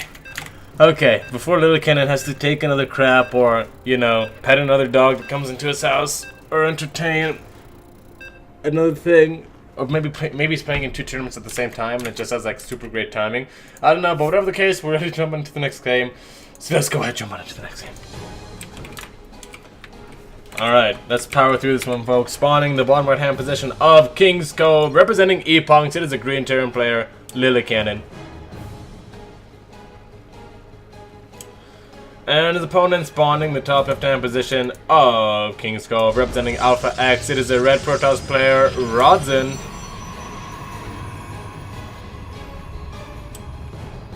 Rodzyn, 1 game away from winning. Lillekanin, 2 games away from winning. And look at that, gonna go ahead and go for a gas first build. Just can't play that standard Reaper expand, can we, Lillekanin? That's a-okay though. It doesn't seem to be working out too horribly for him so far. As long as, well, as far as short games go. As far as macro games go, I think Rodzyn's got him pretty, you know, convincingly beat. I wouldn't say that, I would say that Rodzyn is better than Lillekanin in a longer game. Just the style he goes for is I think, a little bit better. The choices that he makes, you know. all that sort of stuff. However, we have seen Lillekanin really do some strong things against Rodzyn early game. Rodzyn's early game defenses have sometimes been a little bit lackluster.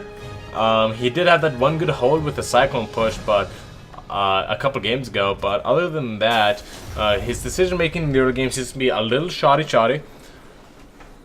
So gonna have to watch out for that over here. But I think we should be seeing a much better game for Rodzyn anyway coming out, as Lillekanin is not going to go for any sort of early super duper aggression, it seems.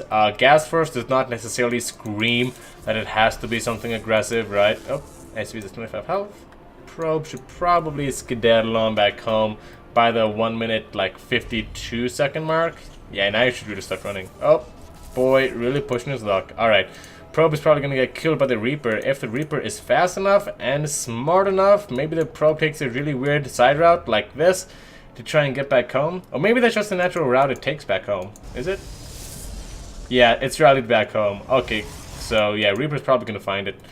Gonna go and scatter for some proxies first before heading on over to the other side of the map. CC is, of course, going down. Probably the earliest it's ever gone down in quite some time now. But a factory and a reactor are on the way, as well as another gas here. So going to be a very fast tech build, of course. I don't think we're going to be seeing another Cyclone build. I think Lillekanin's going to go ahead and reach into his bag of builds and try and pull out something that doesn't involve Cyclones and Speed Banshees.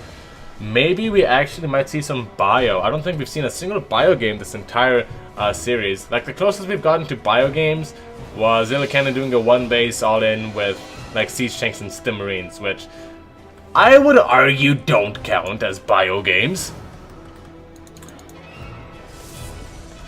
Alright, Stalker is about to go and pop on out over here. Up, couple shots. Nope. Up, ready? Oh, look at its legs flail. Always love it when they do that. Kind of reminds me of that really weird thing from Courage the Cowardly Dog with like the baby's head and like the four spindly claw legs that just kind of... I mean, looks like it'd be great at StarCraft. I mean, those are some precise-ass legs, but still. Ugh, stuff for nightmares. Rodzyn gonna be going for a blink build over here. Conversely, Lillekanin is gonna be going for a tank. Alright, so tanks and marines pretty early. Gas first. Something kind of tells me that we might be seeing this one push, which I definitely do like. With this section refinery, though, I don't think we're going to be seeing it. The build was basically, you know, you get a couple tanks, you get some marines, you pull a decent chunk of SCVs, you build some you build some bunkers, and then you just use SCVs for tanking, and then it shows, oh, this is a big old mess. But looks like Lillekanin is playing a little bit more defensively. Siege tank into Cloak Banshees. Yeah, this blink into rubber build should be absolutely fantastic against that. I don't think that the Banshee is going to find really all that much damage. It's definitely going to be super unlikely for that to happen. So, yeah, Lillekanin's Banshee probably not going to do too much. Rodzyn's probably used to facing off against Banshees this many times in the series anyway. So, Banshee defense should be pretty on point if I were to guess myself. Shade, is he gonna go ahead and see the things? Yes, he is actually gonna see the things and finish the shade. So he sees the Banshee, and he's even gonna get himself an SCV for all of his trouble. There we go. One little nugget of damage there on that SCV, just for future reference. And Lillekanin, okay, so he actually may still be doing some sort of two-base push. You know, siege tanks and Banshees, I have seen those work in pushes before. Just you have so many things that hate stalkers, like siege tanks and Banshees do extra damage, or either do good damage against stalkers, and then marines as well. You don't really want stalkers fighting marines; they're not incredible, right? So Lillekanin probably may have had a good push there, but King's Cove, guys. I mean, let's just zoom out. Let's just super zoom out for a second. Look at all of this terrain you have to cover. My God, that's a lot of space. So you can definitely understand why Lillekanin is a little more hesitant to move out and kind of wants to play these longer macro games. He's going for an Immortal, he's going for Charge, he probably knows the drill by now. No forges just yet for Rodzyn. A little strange. I definitely do like really early forges, but I guess we're playing off against someone as unpredictable as Lillekanin. You kind of want to err on the side of caution, right? Stalkers are going to go ahead and try and see if they can find any damage here, but with 3 siege tanks, I have my reservations. There you go. Yeah, not gonna really find too much over there. And yeah, this, yeah, look, if I just like click all these, yeah, that's like the magic spot that the Stalkers have to be in. I think he can hit us deeper from there, but it's not worth it. Like, who's gonna try, right? Anyways, Robotics Bay is on the way as is per usual. Even if you're not going for this site clone sort of build, a couple of disruptors never really hurt anybody. And hey, he doesn't know that it's not mech. I mean, knowing what he's seen in the game so far, it's almost 99% mech because there are speed banshees and there's tanks back at home, and it's like, well, I've seen you do this a million times, it's probably going to be mech. But it could also always not be mech, so the option to go into the Colossus is definitely a good one. Mr. Turret absolutely murders the face off of that observer. 30C is done, and now all that Lillekanin has to do is defend it, push out, and establish it.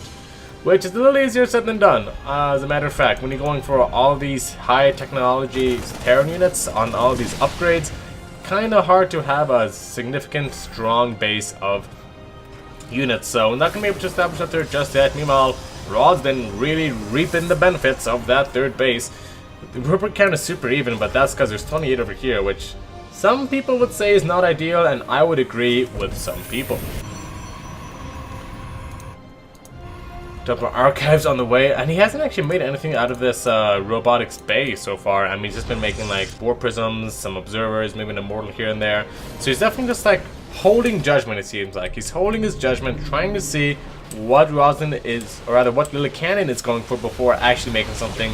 And I think as soon as he sees his Hellions and these, combined that with all the siege tanks, I think he should have a pretty good idea of what he is facing off against. Good pickoff on that tank over there, and he should start his preparations to face off against the mech. There we go. It's robotics facility, second one actually, already going on down, so should be able to get a decent chunk of immortals out. Decent is a little bit of an understatement. Should be able to get a massively meaty throbbing of base of immortals out. And yeah, it's a little harder to contain Lillekanin on 3 bases over here because, you know, ramp up to the 3rd base is a little complicating of things. Oh, I swear I saw that. Yeah, okay, there it is. The wall-off is just now starting for Lillekanin and should be finished on. I mean, if yeah, yeah, this one. Okay, that should be enough, especially with these Hellbats over there, especially with a couple of units pulled, especially with the complete wall-off too. I don't think there's much Rodzyn can do to try and bust this down. He can try, but a great anti-armor missile, and this is not the engagement you want to be taking. No siree. Thankfully, he does end up trading out those zealots for some marines. They all end up going down, and now there's actually not that much meat for these siege tanks. There's like, what, a couple of Hellbats? Mainly there's stuff in the air that aren't really going to be of use. And oh my god, 4 Archons are out. Jeez, okay. Still a wall off. Literally, the only thing separating Lillekanin from being kicked out of the series is a couple of supply depots. Like, this is what's going to stop him. This is what's going to stop Rodzyn from just walking all over this defensive position from Cannon. Are there any missile turrets up? Yes, there's a solid ring of missile turrets around the main base. Not really any over here, but that's probably less important. Another great anti-armor missile. All the zealots there end up going down just because they all fouled through this one small spot. Amazing walling off skills from Lillekanin, and I think that Rodzyn has to just kind of chill for now. Yeah, missile turret over there, absolutely. I mean, honestly, as soon as one thing like this finds its way in through your missile turret defense, your missile turret defense becomes absolutely useless, right? So, would you spend 1 missile turret to make... Is it gonna get the... No. Would you spend 1 missile turret to make all your other missile turrets not worth nothing? And I think the answer is yes. More missile turrets going down for Lillekanin. I would not oppose one over here as well. Just go ham on missile turrets. Honestly, they're super cheap. They're gonna stop so many more things than they're gonna hinder you from, and yeah, just get them. 3 Stargates are about to finish it up for Rodzyn. Does understand the importance of taking up toward those higher tiered units. Lillekanin, unfortunately, does not have that much on the ground, and I think so. Generally, if a Protoss were to, you know, take up this greedily, you can take a look at Rodzyn's army. It's 4 Immortals, 20 Stalkers, and 4 Archons. Which is not, you know, a disrespectable army, but if there were like, let's say, a couple more siege tanks, a bunch of Hellbats on the ground, 1 or 2 Ravens, Like, he would be in some massive, massive amounts of trouble if Lillekanin decided to move on out. But such is not the case. He did end up going for that quick battlecruiser tech once again. So, gonna start pumping those out. So, both players just kind of sitting back at home, trying to get their tech out, trying to defend. In this case, it's just... I know this looks effective. This is just defending by attacking, right? Lillekanin is actually in jeopardy of losing the space, and it does end up going down. That's actually kind of a heartbreaker. There's not another CC prepared as you would expect from a meching Terran player, so it does have to go and start up another one. Has to sit on 3 bases for quite a decent amount of time longer. And, oh, actually there is an observer over here, so not caught with his pants down, thankfully. But he's going to go ahead and recall anyways, and I think that's a wise choice. 3 carriers come out, but to counter those 3 battlecruisers, and Rodzyn is finding himself in a game that I think he has a decent amount of experience watching over.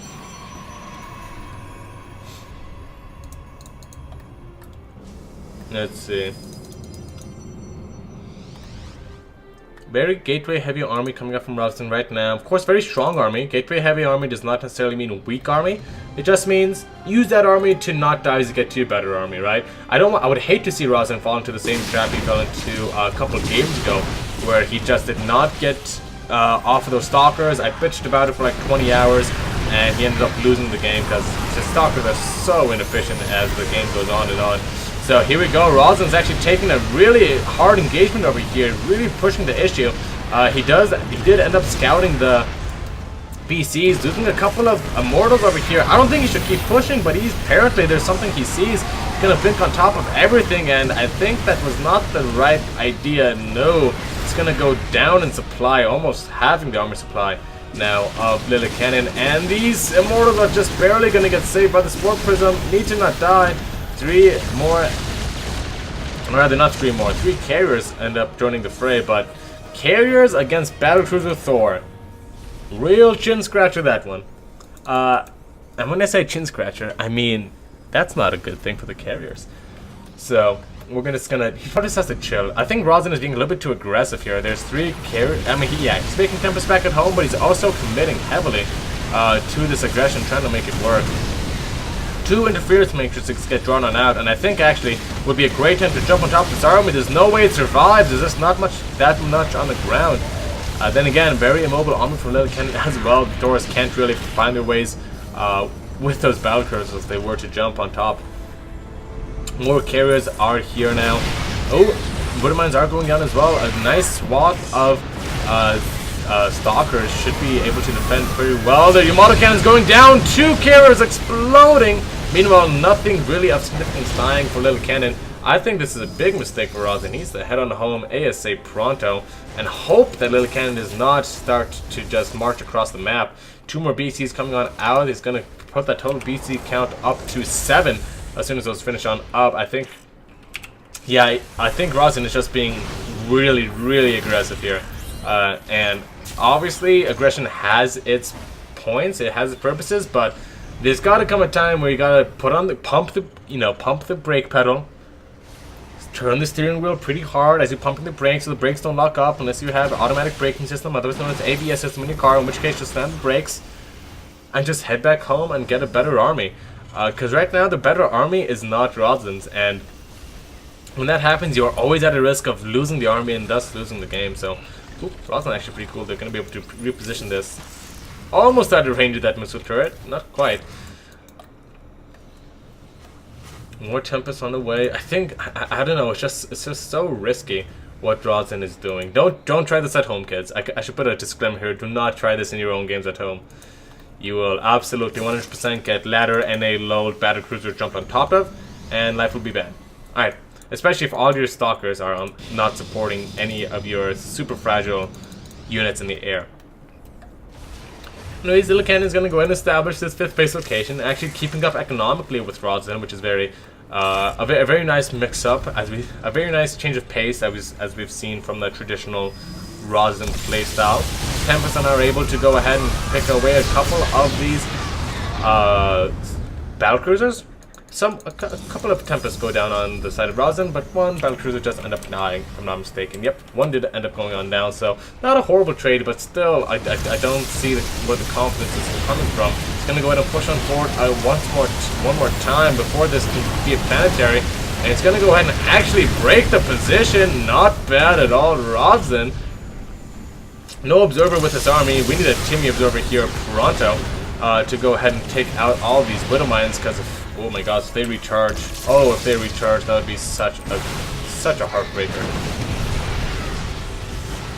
And they're going to recharge, so heartbeat was broken. Lots of carriers here, lots of Tempests here. No, really, Lillekanin needs to get more value out of his Yamato cannons, but are they all on cooldown? Man, that cooldown is really vicious, ain't it? Big Widow Mine shots going on down as well. Nope, think it away. Okay, good. Where is Timmy? There he comes. Whooping as fast as he can across the map. But can't believe that we've had 3 Timmy observers this entire series. I must be kind of proud of myself. Like a Christmas miracle. Oh my god, Tempest all the way out in front. And now they're getting locked onto by Cyclones as well. Try to break a planetary too, and yeah, Rodzyn is now finally feeling the pains of trying to push so hard. He's going to lose all of his carriers, all of his ground forces, a huge chunk of Tempest, and now I actually think that Lillekanin might be able to move across the map if he is so inclined, but no. He's just going to go ahead and turn him back home, turn turtle, get his economy bigger, make some more battlecruisers, and just keep doing what Rodzyn be doing. Yeesh. Hopefully Rodzyn learns his lesson, but more stalkers are somehow finding themselves existing this game against all logic against all odds for some reason. They do end up catching a couple of Hellions there, which is fine. Oh, you are far from home, young one. Far, far from home. Oh my god, does he have any blinks available? He can blink. He could totally blink on top of that Tempest. Nah, that's whatever. Alright, keep an eye on the production tab. Hopefully no more stalkers will be made. It would be a huge waste of gas at this point. Stalkers, I guess, in this position, they would just kind of try and stop the BCs from jumping on top. I mean, but again, even if you... The Tempests are so fast, right? I mean... I guess if you don't stack up your battlecruisers, there are tricks you can do with jumping. So, like, if you separate your battlecruisers before jumping, I think they don't group up as much. I'm not certain about that. Don't quote me on that, but I think they can, like, stay nice and separated, right?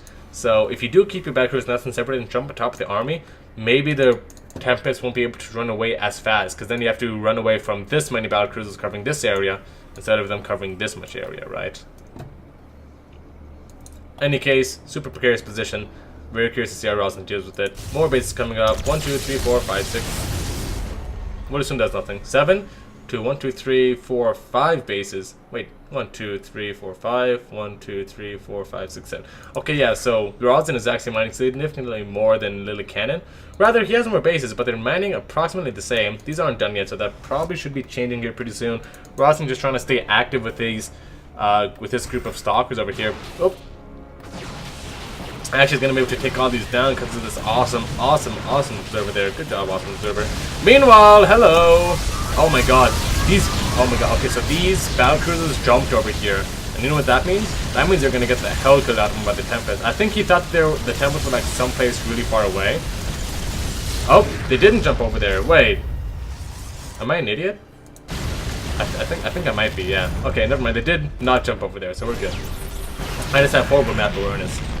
More Stargates, more Tempests, more +1 in the air coming out for our friend Rodzyn. And Lillekanin is getting to play his game. Rodzyn's playing his game, and hey, this is what StarCraft is all about, right? This is where you really get to see the true mettle of both players. Very vulnerable Tempest over here, though. Lillekanin. BC count is up to... It's back at 7. He did lose a decent amount of BCs back over there. Like, he lost 5 BCs. That's not a number you like to see. Zella counterattack is going to do literally nothing. Like what? You think I'm exaggerating? Literally nothing being done. 700 minerals. Sucked out of that mineral bank for our friend Rodzyn. Oh, probes are dying. To the most annoying Widow Mine in the goddamn planet.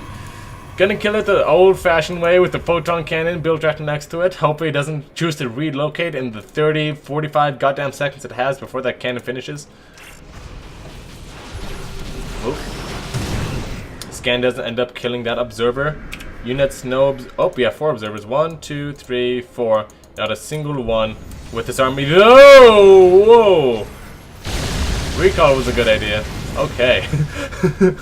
Yeah, especially with all these cyclones on the ground.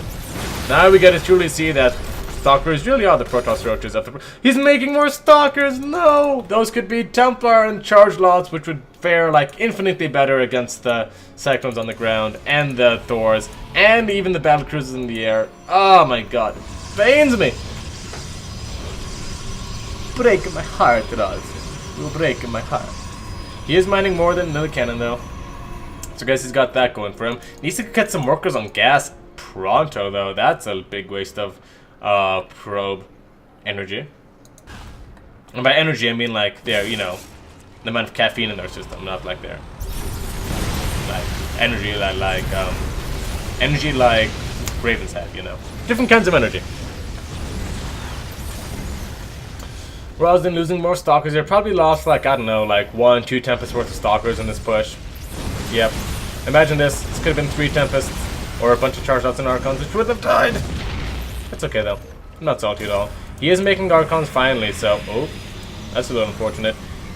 Archons with Stalkers, I guess, you know, life is about compromise, right? And so is love. Don't do this. Don't. Lillekanin, no! Okay, we're fine. Everything's fine. We're all fine. Tempest getting some good shots on the BCs. Though the ground army for Lillekanin is starting to get a little sketchy-detchy. A little sketchers.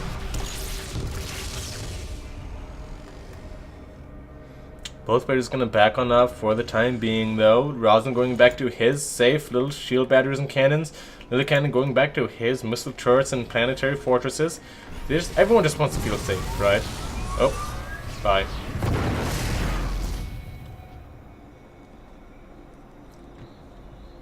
What a brave Oracle. Alright, Mama Ship's about to pop on out. Where'd she come? Is she here? Yes, she is. She doesn't have enough energy for recall right off the bat, though, unfortunately, so has to be super careful. I think recall is on not on cooldown, so he can still run away if the Tempests do, or if the BCs do decide to jump on top of him. And yeah, Lillekanin just has to like retreat into his defense as much as he possibly can. Really respecting this army, really respecting that revelation. I love it. I love it.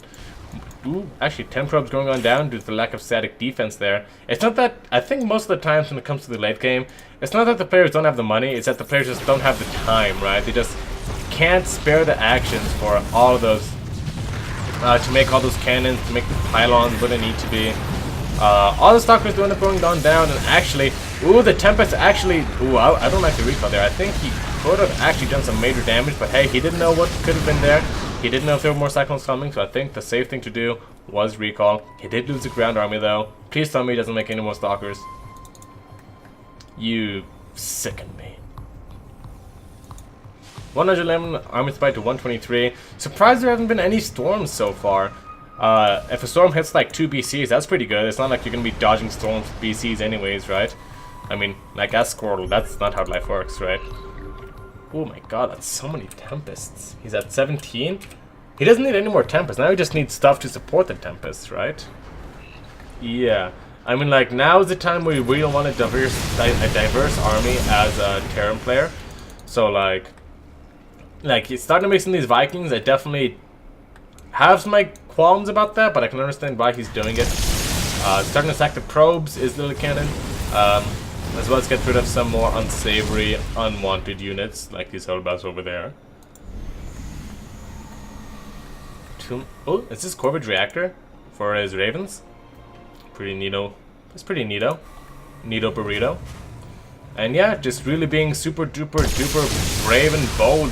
Or rather, I guess bold and brash with these Tempests over here. Oh, where is the army of... There it is. There's Lillekanin's army. Really? Is that the whole army? Is that 136 army supply?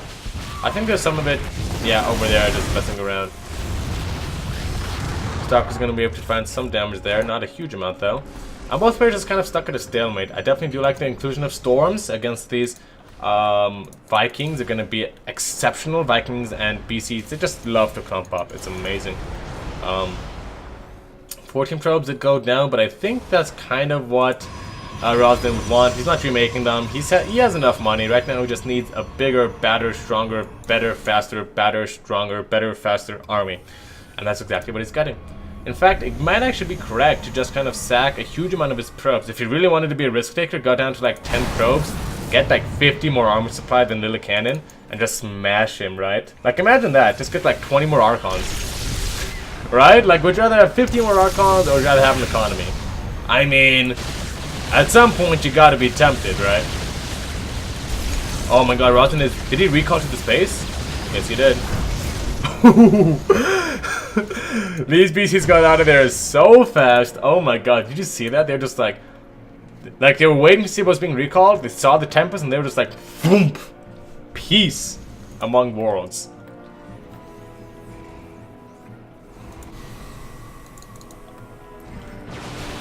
Alright, more Stalker counterattack damage coming over here for our friend Rodzyn.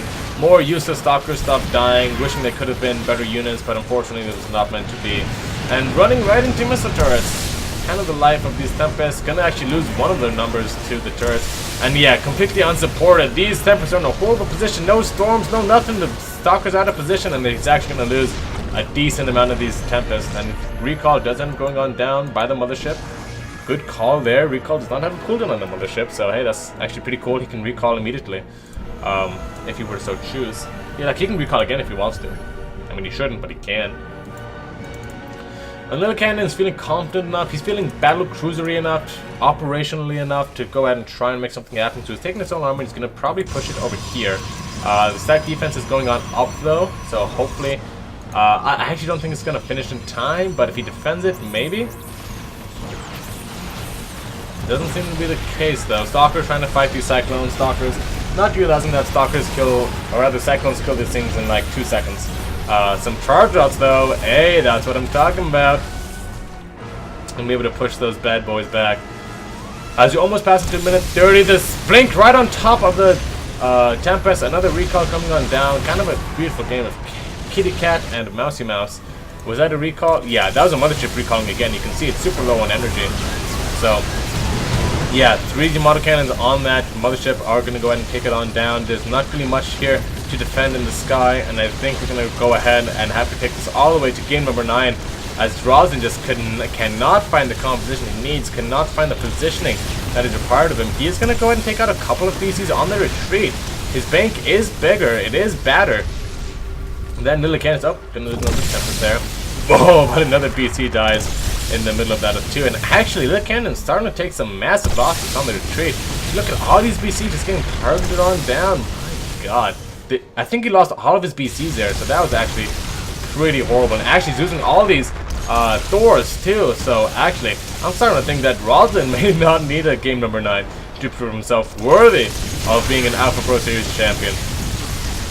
Again, very risky army, but with the mobility of these Tempests, I think that he can push in here fairly unrestricted. I mean, he has to watch out for the Cyclones, he has to watch out for the Vikings, and actually, oh my god, he tried to recall, but only half of them got recalled. Ew, boy, might as well not recall anything at all.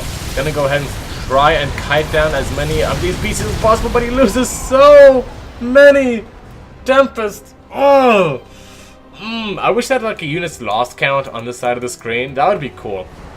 Like for game heart, or maybe just have like it up here or something. I think that'd be really cool, like units killed. Like they have probes killed over here, but I want like units killed. Like every time, like I don't know, more than a couple Lings die or like a bunch of Tempests, I want to see that number. Alright, WCS Gamer Designers, if you're listening, take heed. That's gonna go ahead and charge on in, not gonna do anything against that PF. So it's gonna go ahead and peace on out for the time being. And it's going to be a Cyclone remix in there from Lillekanin. I think that's a great idea. Tempest notoriously don't like Cyclones. I think this many Tempests should be fine. As soon as these 5 finish up with production, I would hate to see him start up another one. Really needs to get that Grand Army nice and strong. Lillekanin's point of view, I mean, Cyclones, yeah. And especially if you can keep on catching Tempest out of position like that, Cyclones can destroy Protoss there. He still has a nice bit of battle cruisers and Vikings though, so he still has to rely on an air-wise composition, otherwise his Vikings are just like pretty much useless, as well as his BCs. But yeah, I think definitely including more Cyclones in the build, especially because we see that Rodzyn's ground army is being a little anemic from time to time. That would definitely be a good addition.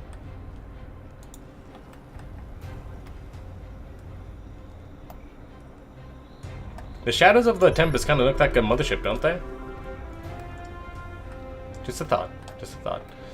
Alright, when everything is said and done, both players have pretty similar banks actually, so it looks as though everybody came out roughly even after all those exchanges.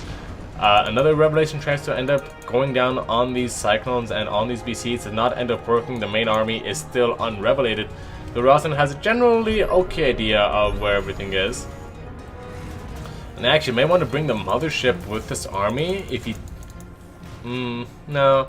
I guess Time Warp is valuable, but having the opportunity to recall your units if things go really bad and you know you're out of position, but it's just before you're about to like absolutely get obliterated, that's a good thing to have. That's a nice thing. That's a thing that people think are good. I like this control from Rodzyn. It's been pretty good so far, I think, with all these Tempests. How many Tempests is that?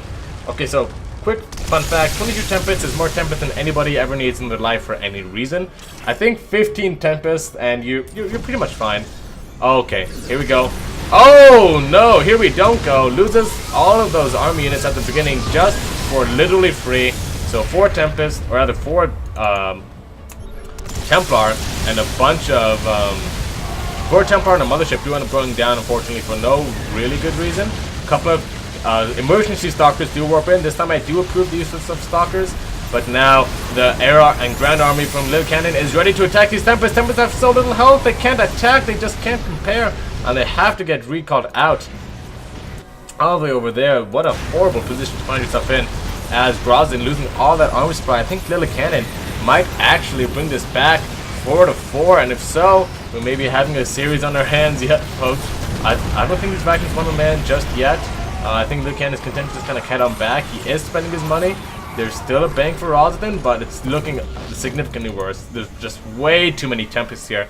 This is too much of a good thing, ladies and gents. There needs to be Archons. There need to be not Stalkers. There need to be Carriers. There need to be things that are just supporting these Tempests. Because, yeah, you saw, even though there was only like a couple, like, you know, a relatively not threatening amount of Vikings and Cyclones, against this many Tempests, the Tempests just could not DPS them down. He still has a lot of resources, still has a lot of map left to deal with. Where did those explosions go off of? Where did he lose those probes? Did he just send them in? I think he might have just sent them in. Oh my gosh, Rodzyn's struggling now to max on out. He has to actually remake probes. Oh no, the ultimate sign of defeat.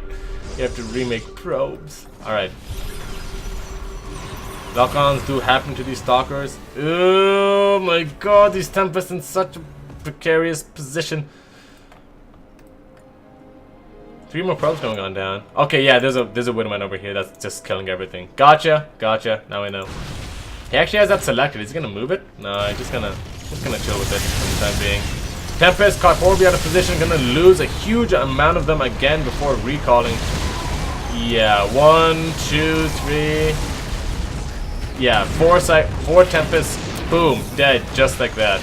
And again, there's just nothing to support them on the ground, and now I think it's over because Rodzyn not only did not have anything to support them on the ground before, now even if he wanted to get those Archons, those Storms, those Void Rays, those Carriers, he does not have the money for it. He has an abysmally small bank. So what you see is pretty much what you get for the next couple of minutes. Another ship about to finish on up, that's definitely a good thing, but I don't know. I think Rodzyn is just stubbornly knocking his head against the wall. More Stalkers somehow, some way are going to win him the game, says Rodzyn. I just don't think so. The army from Lillekanin is just getting so much better, while Rodzyn, it almost seems to get worse with each warping of Stalkers, right? I mean, it almost just seems to get like crappier and crappier each time he hits that S key. Stalker's gonna try and find some damage, not gonna work out super well. I mean, he's still trying to make magic happen. He's gonna find himself a couple of Widow Mines, that's always fine. He's really committing this stuff. He's acting like these Stalkers are like trashy worthless units that he has to get rid of because he's trying to remax. And that would have been fine 10 minutes ago, but not now. He is struggling to break 150 supply. You have to save every unit. What's he making? 8 more stalkers? Okay. Alright, that's fine. Whatever. I mean, I guess Vikings don't hit stalkers, right? And if there's just way too many stalkers, maybe they can just DPS down the army. But he's making them with these Tempests, which makes me feel like he doesn't want to play that sort of game. So it's just so confusing. It is so confusing. Lillekanin taking the base that Rodzyn tried to take. This is Rodzyn's base that Lillekanin is taking right now. So that's actually a huge problem. Like, as soon as Lillekanin dumps like 1 billion mules there, life's gonna be bad. Life's gonna be so bad. Alright, trying to come on in are these Tempests to try and poke away these battle cruisers, but the Vikings have something to say about that. No Templar weapons as of yet. I think he just wants more stalkers. $1,000,000 says his next warpland round is going to be full of stalkers. Ready? Just watch that production tab. Just watch it. Watch it. Are these gateways on cooldown? I can't tell. So just literally watch it.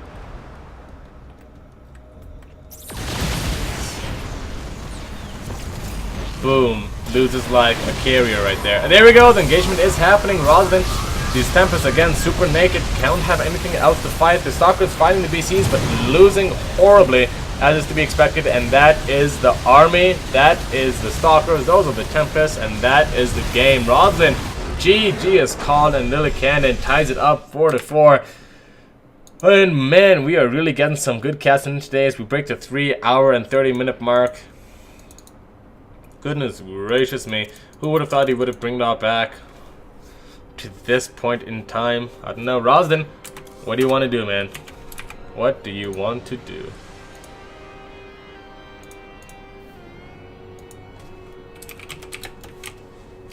Not capital next map, question mark?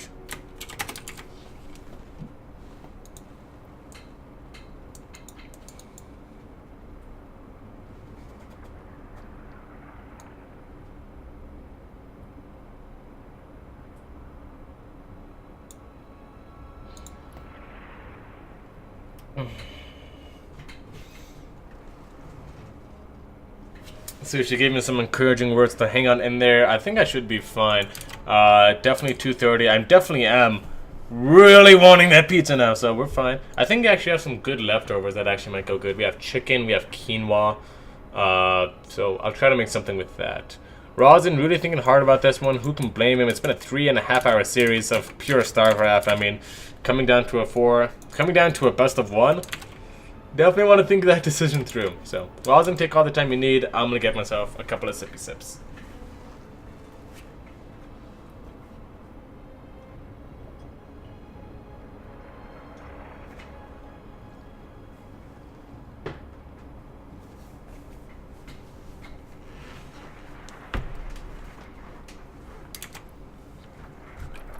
Alright.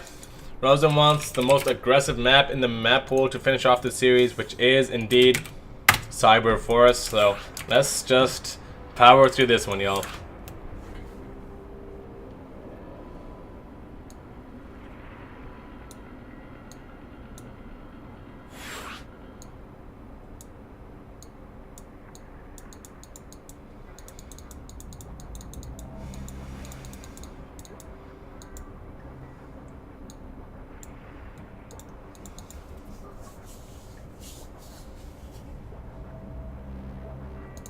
Oh, that is right. Gotta hide the match history. I never got that match history hiding thing, but good.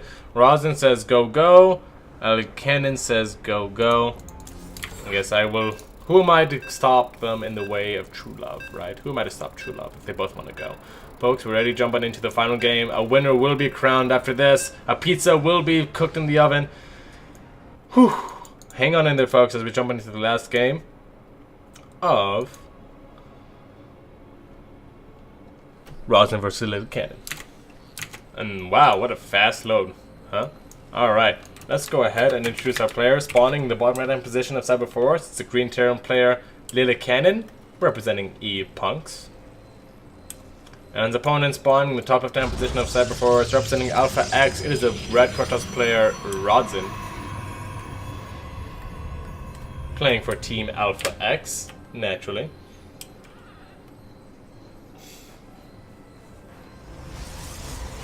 Cyber Forest. And Lillekanin has the foresight, or rather I guess the self-control, not to proxy here.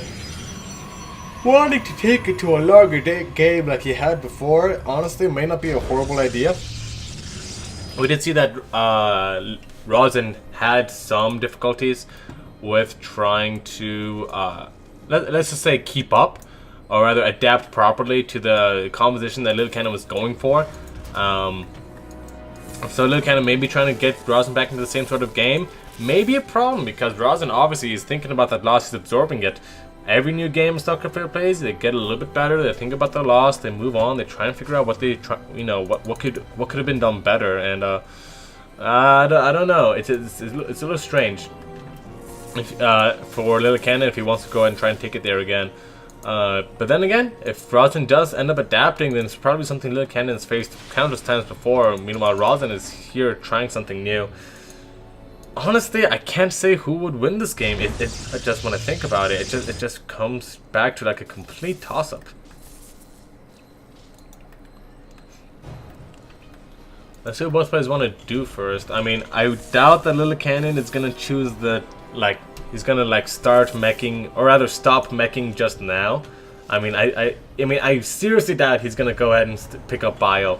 After all of the series he's went through with mech, he's used to going mech. All of his games has just been mech, and he has no idea how Rodzyn plays against, no idea how Rodzyn plays against Bio. So I think mech is a safe choice here. I wouldn't be surprised if he goes for that. Then again, gases are coming in a little bit slowly, but probably not the biggest of deals. We're seeing a build similar to the last game actually, so if I were to guess, should be seeing that similar quick third CC, very fast mech pressure. Cyclones into Banshees, probably then into a couple of siege tanks, just enough to secure that battlecruiser transition. Would not surprise me in the slightest. And oh, actually, I think that Adept may have been able to get another shot on. I'm not sure, but regardless, Cyber Force is super small, so he's going to be able to deny that as CC for some amount of time. Super duper annoying, and actually one Marine can kill, or rather one Adept can kill 2 Marines just fine, if they're not having to deal with SCVs and stuff. Regardless, it's definitely super annoying for the Terran player to have to deal with this. Another SCV might go down. At the very least, Starport is going to get a little delayed. Adept tried to recall it, but unfortunately, way too much damage in that Terran army. I say way too much damage, like, oh my gosh, look at all those Yamato cannons, but it was like 2 Marines and a Reaper. Still a lot of damage. Opening up with that Immortal. So this is definitely like that please don't kill me, I think I should be fine, please don't kill me Immortal. And I think that's a very mature Immortal to open up the game with. Just wants to play it longer, says Rodzyn, and Lillekanin probably fine to just reciprocate, getting his Cyclones on now, getting his bunker at the top of his ramp, just wants to play things nice and slow. Cyber Forest, obviously a lot less conducive to the kind of games you saw on King's Cove. King's Cove, you definitely want to be more of a, more of a macro style, since there are just so many bases and the map is just so big, right, that going for these giant Sky Toss or Sky Terran compositions, trading big army after big army over and over again, you have the resources to support that. Cyber Forest, not so much. You still get a good amount of bases, don't get me wrong. You get like 7 bases on this map, I think. 1, 2, 3, 4, 5, 6, 7. 1, 2, 3, 4, 5, 6, 7. Yeah, and then 1, 2, 3, 4, 5, 6. 7. Yeah, so each player gets 7 bases, which definitely is enough to go long for, but just the anatomy of this map doesn't really is not very conducive to such a thing. Like, it's pretty small. You get really spread out over some period of time, right? Rodzyn, meanwhile, he's actually doing something pretty cool here. He's trying to go for some sort of gateway aggression. I think Lillekanin's defensive position is spectacular. Blindly, it's actually pretty cool. You can see Rodzyn adjusting to Lillekanin, trying to just get batteries in each middle line, just in case. Rodzyn really fishing to try and get these units up here. I think he might have been able to do it, but it was a tough call. He's definitely being very skittish, and you can't blame him for being skittish, right? Is there an observer? There is a observer, yes, the one single observer over here. Enough to see that there is a sworn enemy, the missile turret, being fueled right in front of it. He breaks down the front bunker. Not bad so far. Immortal can't quite touch that tank just yet. There we go. He's going to start focusing down. 1, 2, 3, 4. And the tank is down and done for. More and more gateway units are being worked on, and there's one more tank in the back, and yeah, that tank is gonna pretty indiscriminately do a huge amount of damage here. But Rodzyn has found a great position to kind of hide himself away in. And yeah, I think the tech-heavy opening of Lillekanin, Banshees, and tanks and all that stuff might have cost them a little bit. That Cyclone definitely not really doing too much.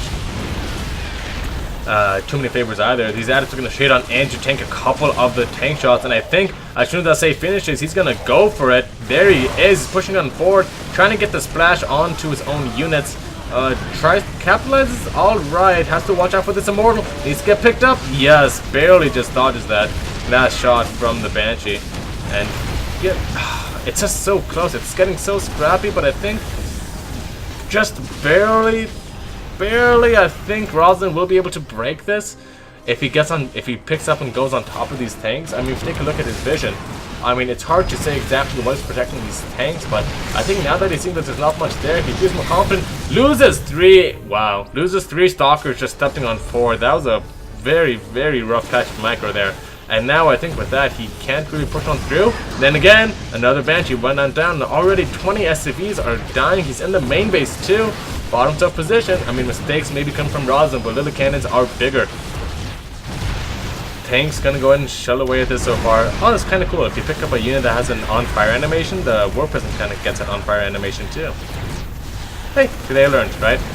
Oh, everything is so low. He's down to 23 workers, but ooh, barely picks that up before the interference matrix comes on down. And unfortunately, he's just gonna wait it out unless he flies into the man in the missile turret, and that missile turret in the man literally wins him the game.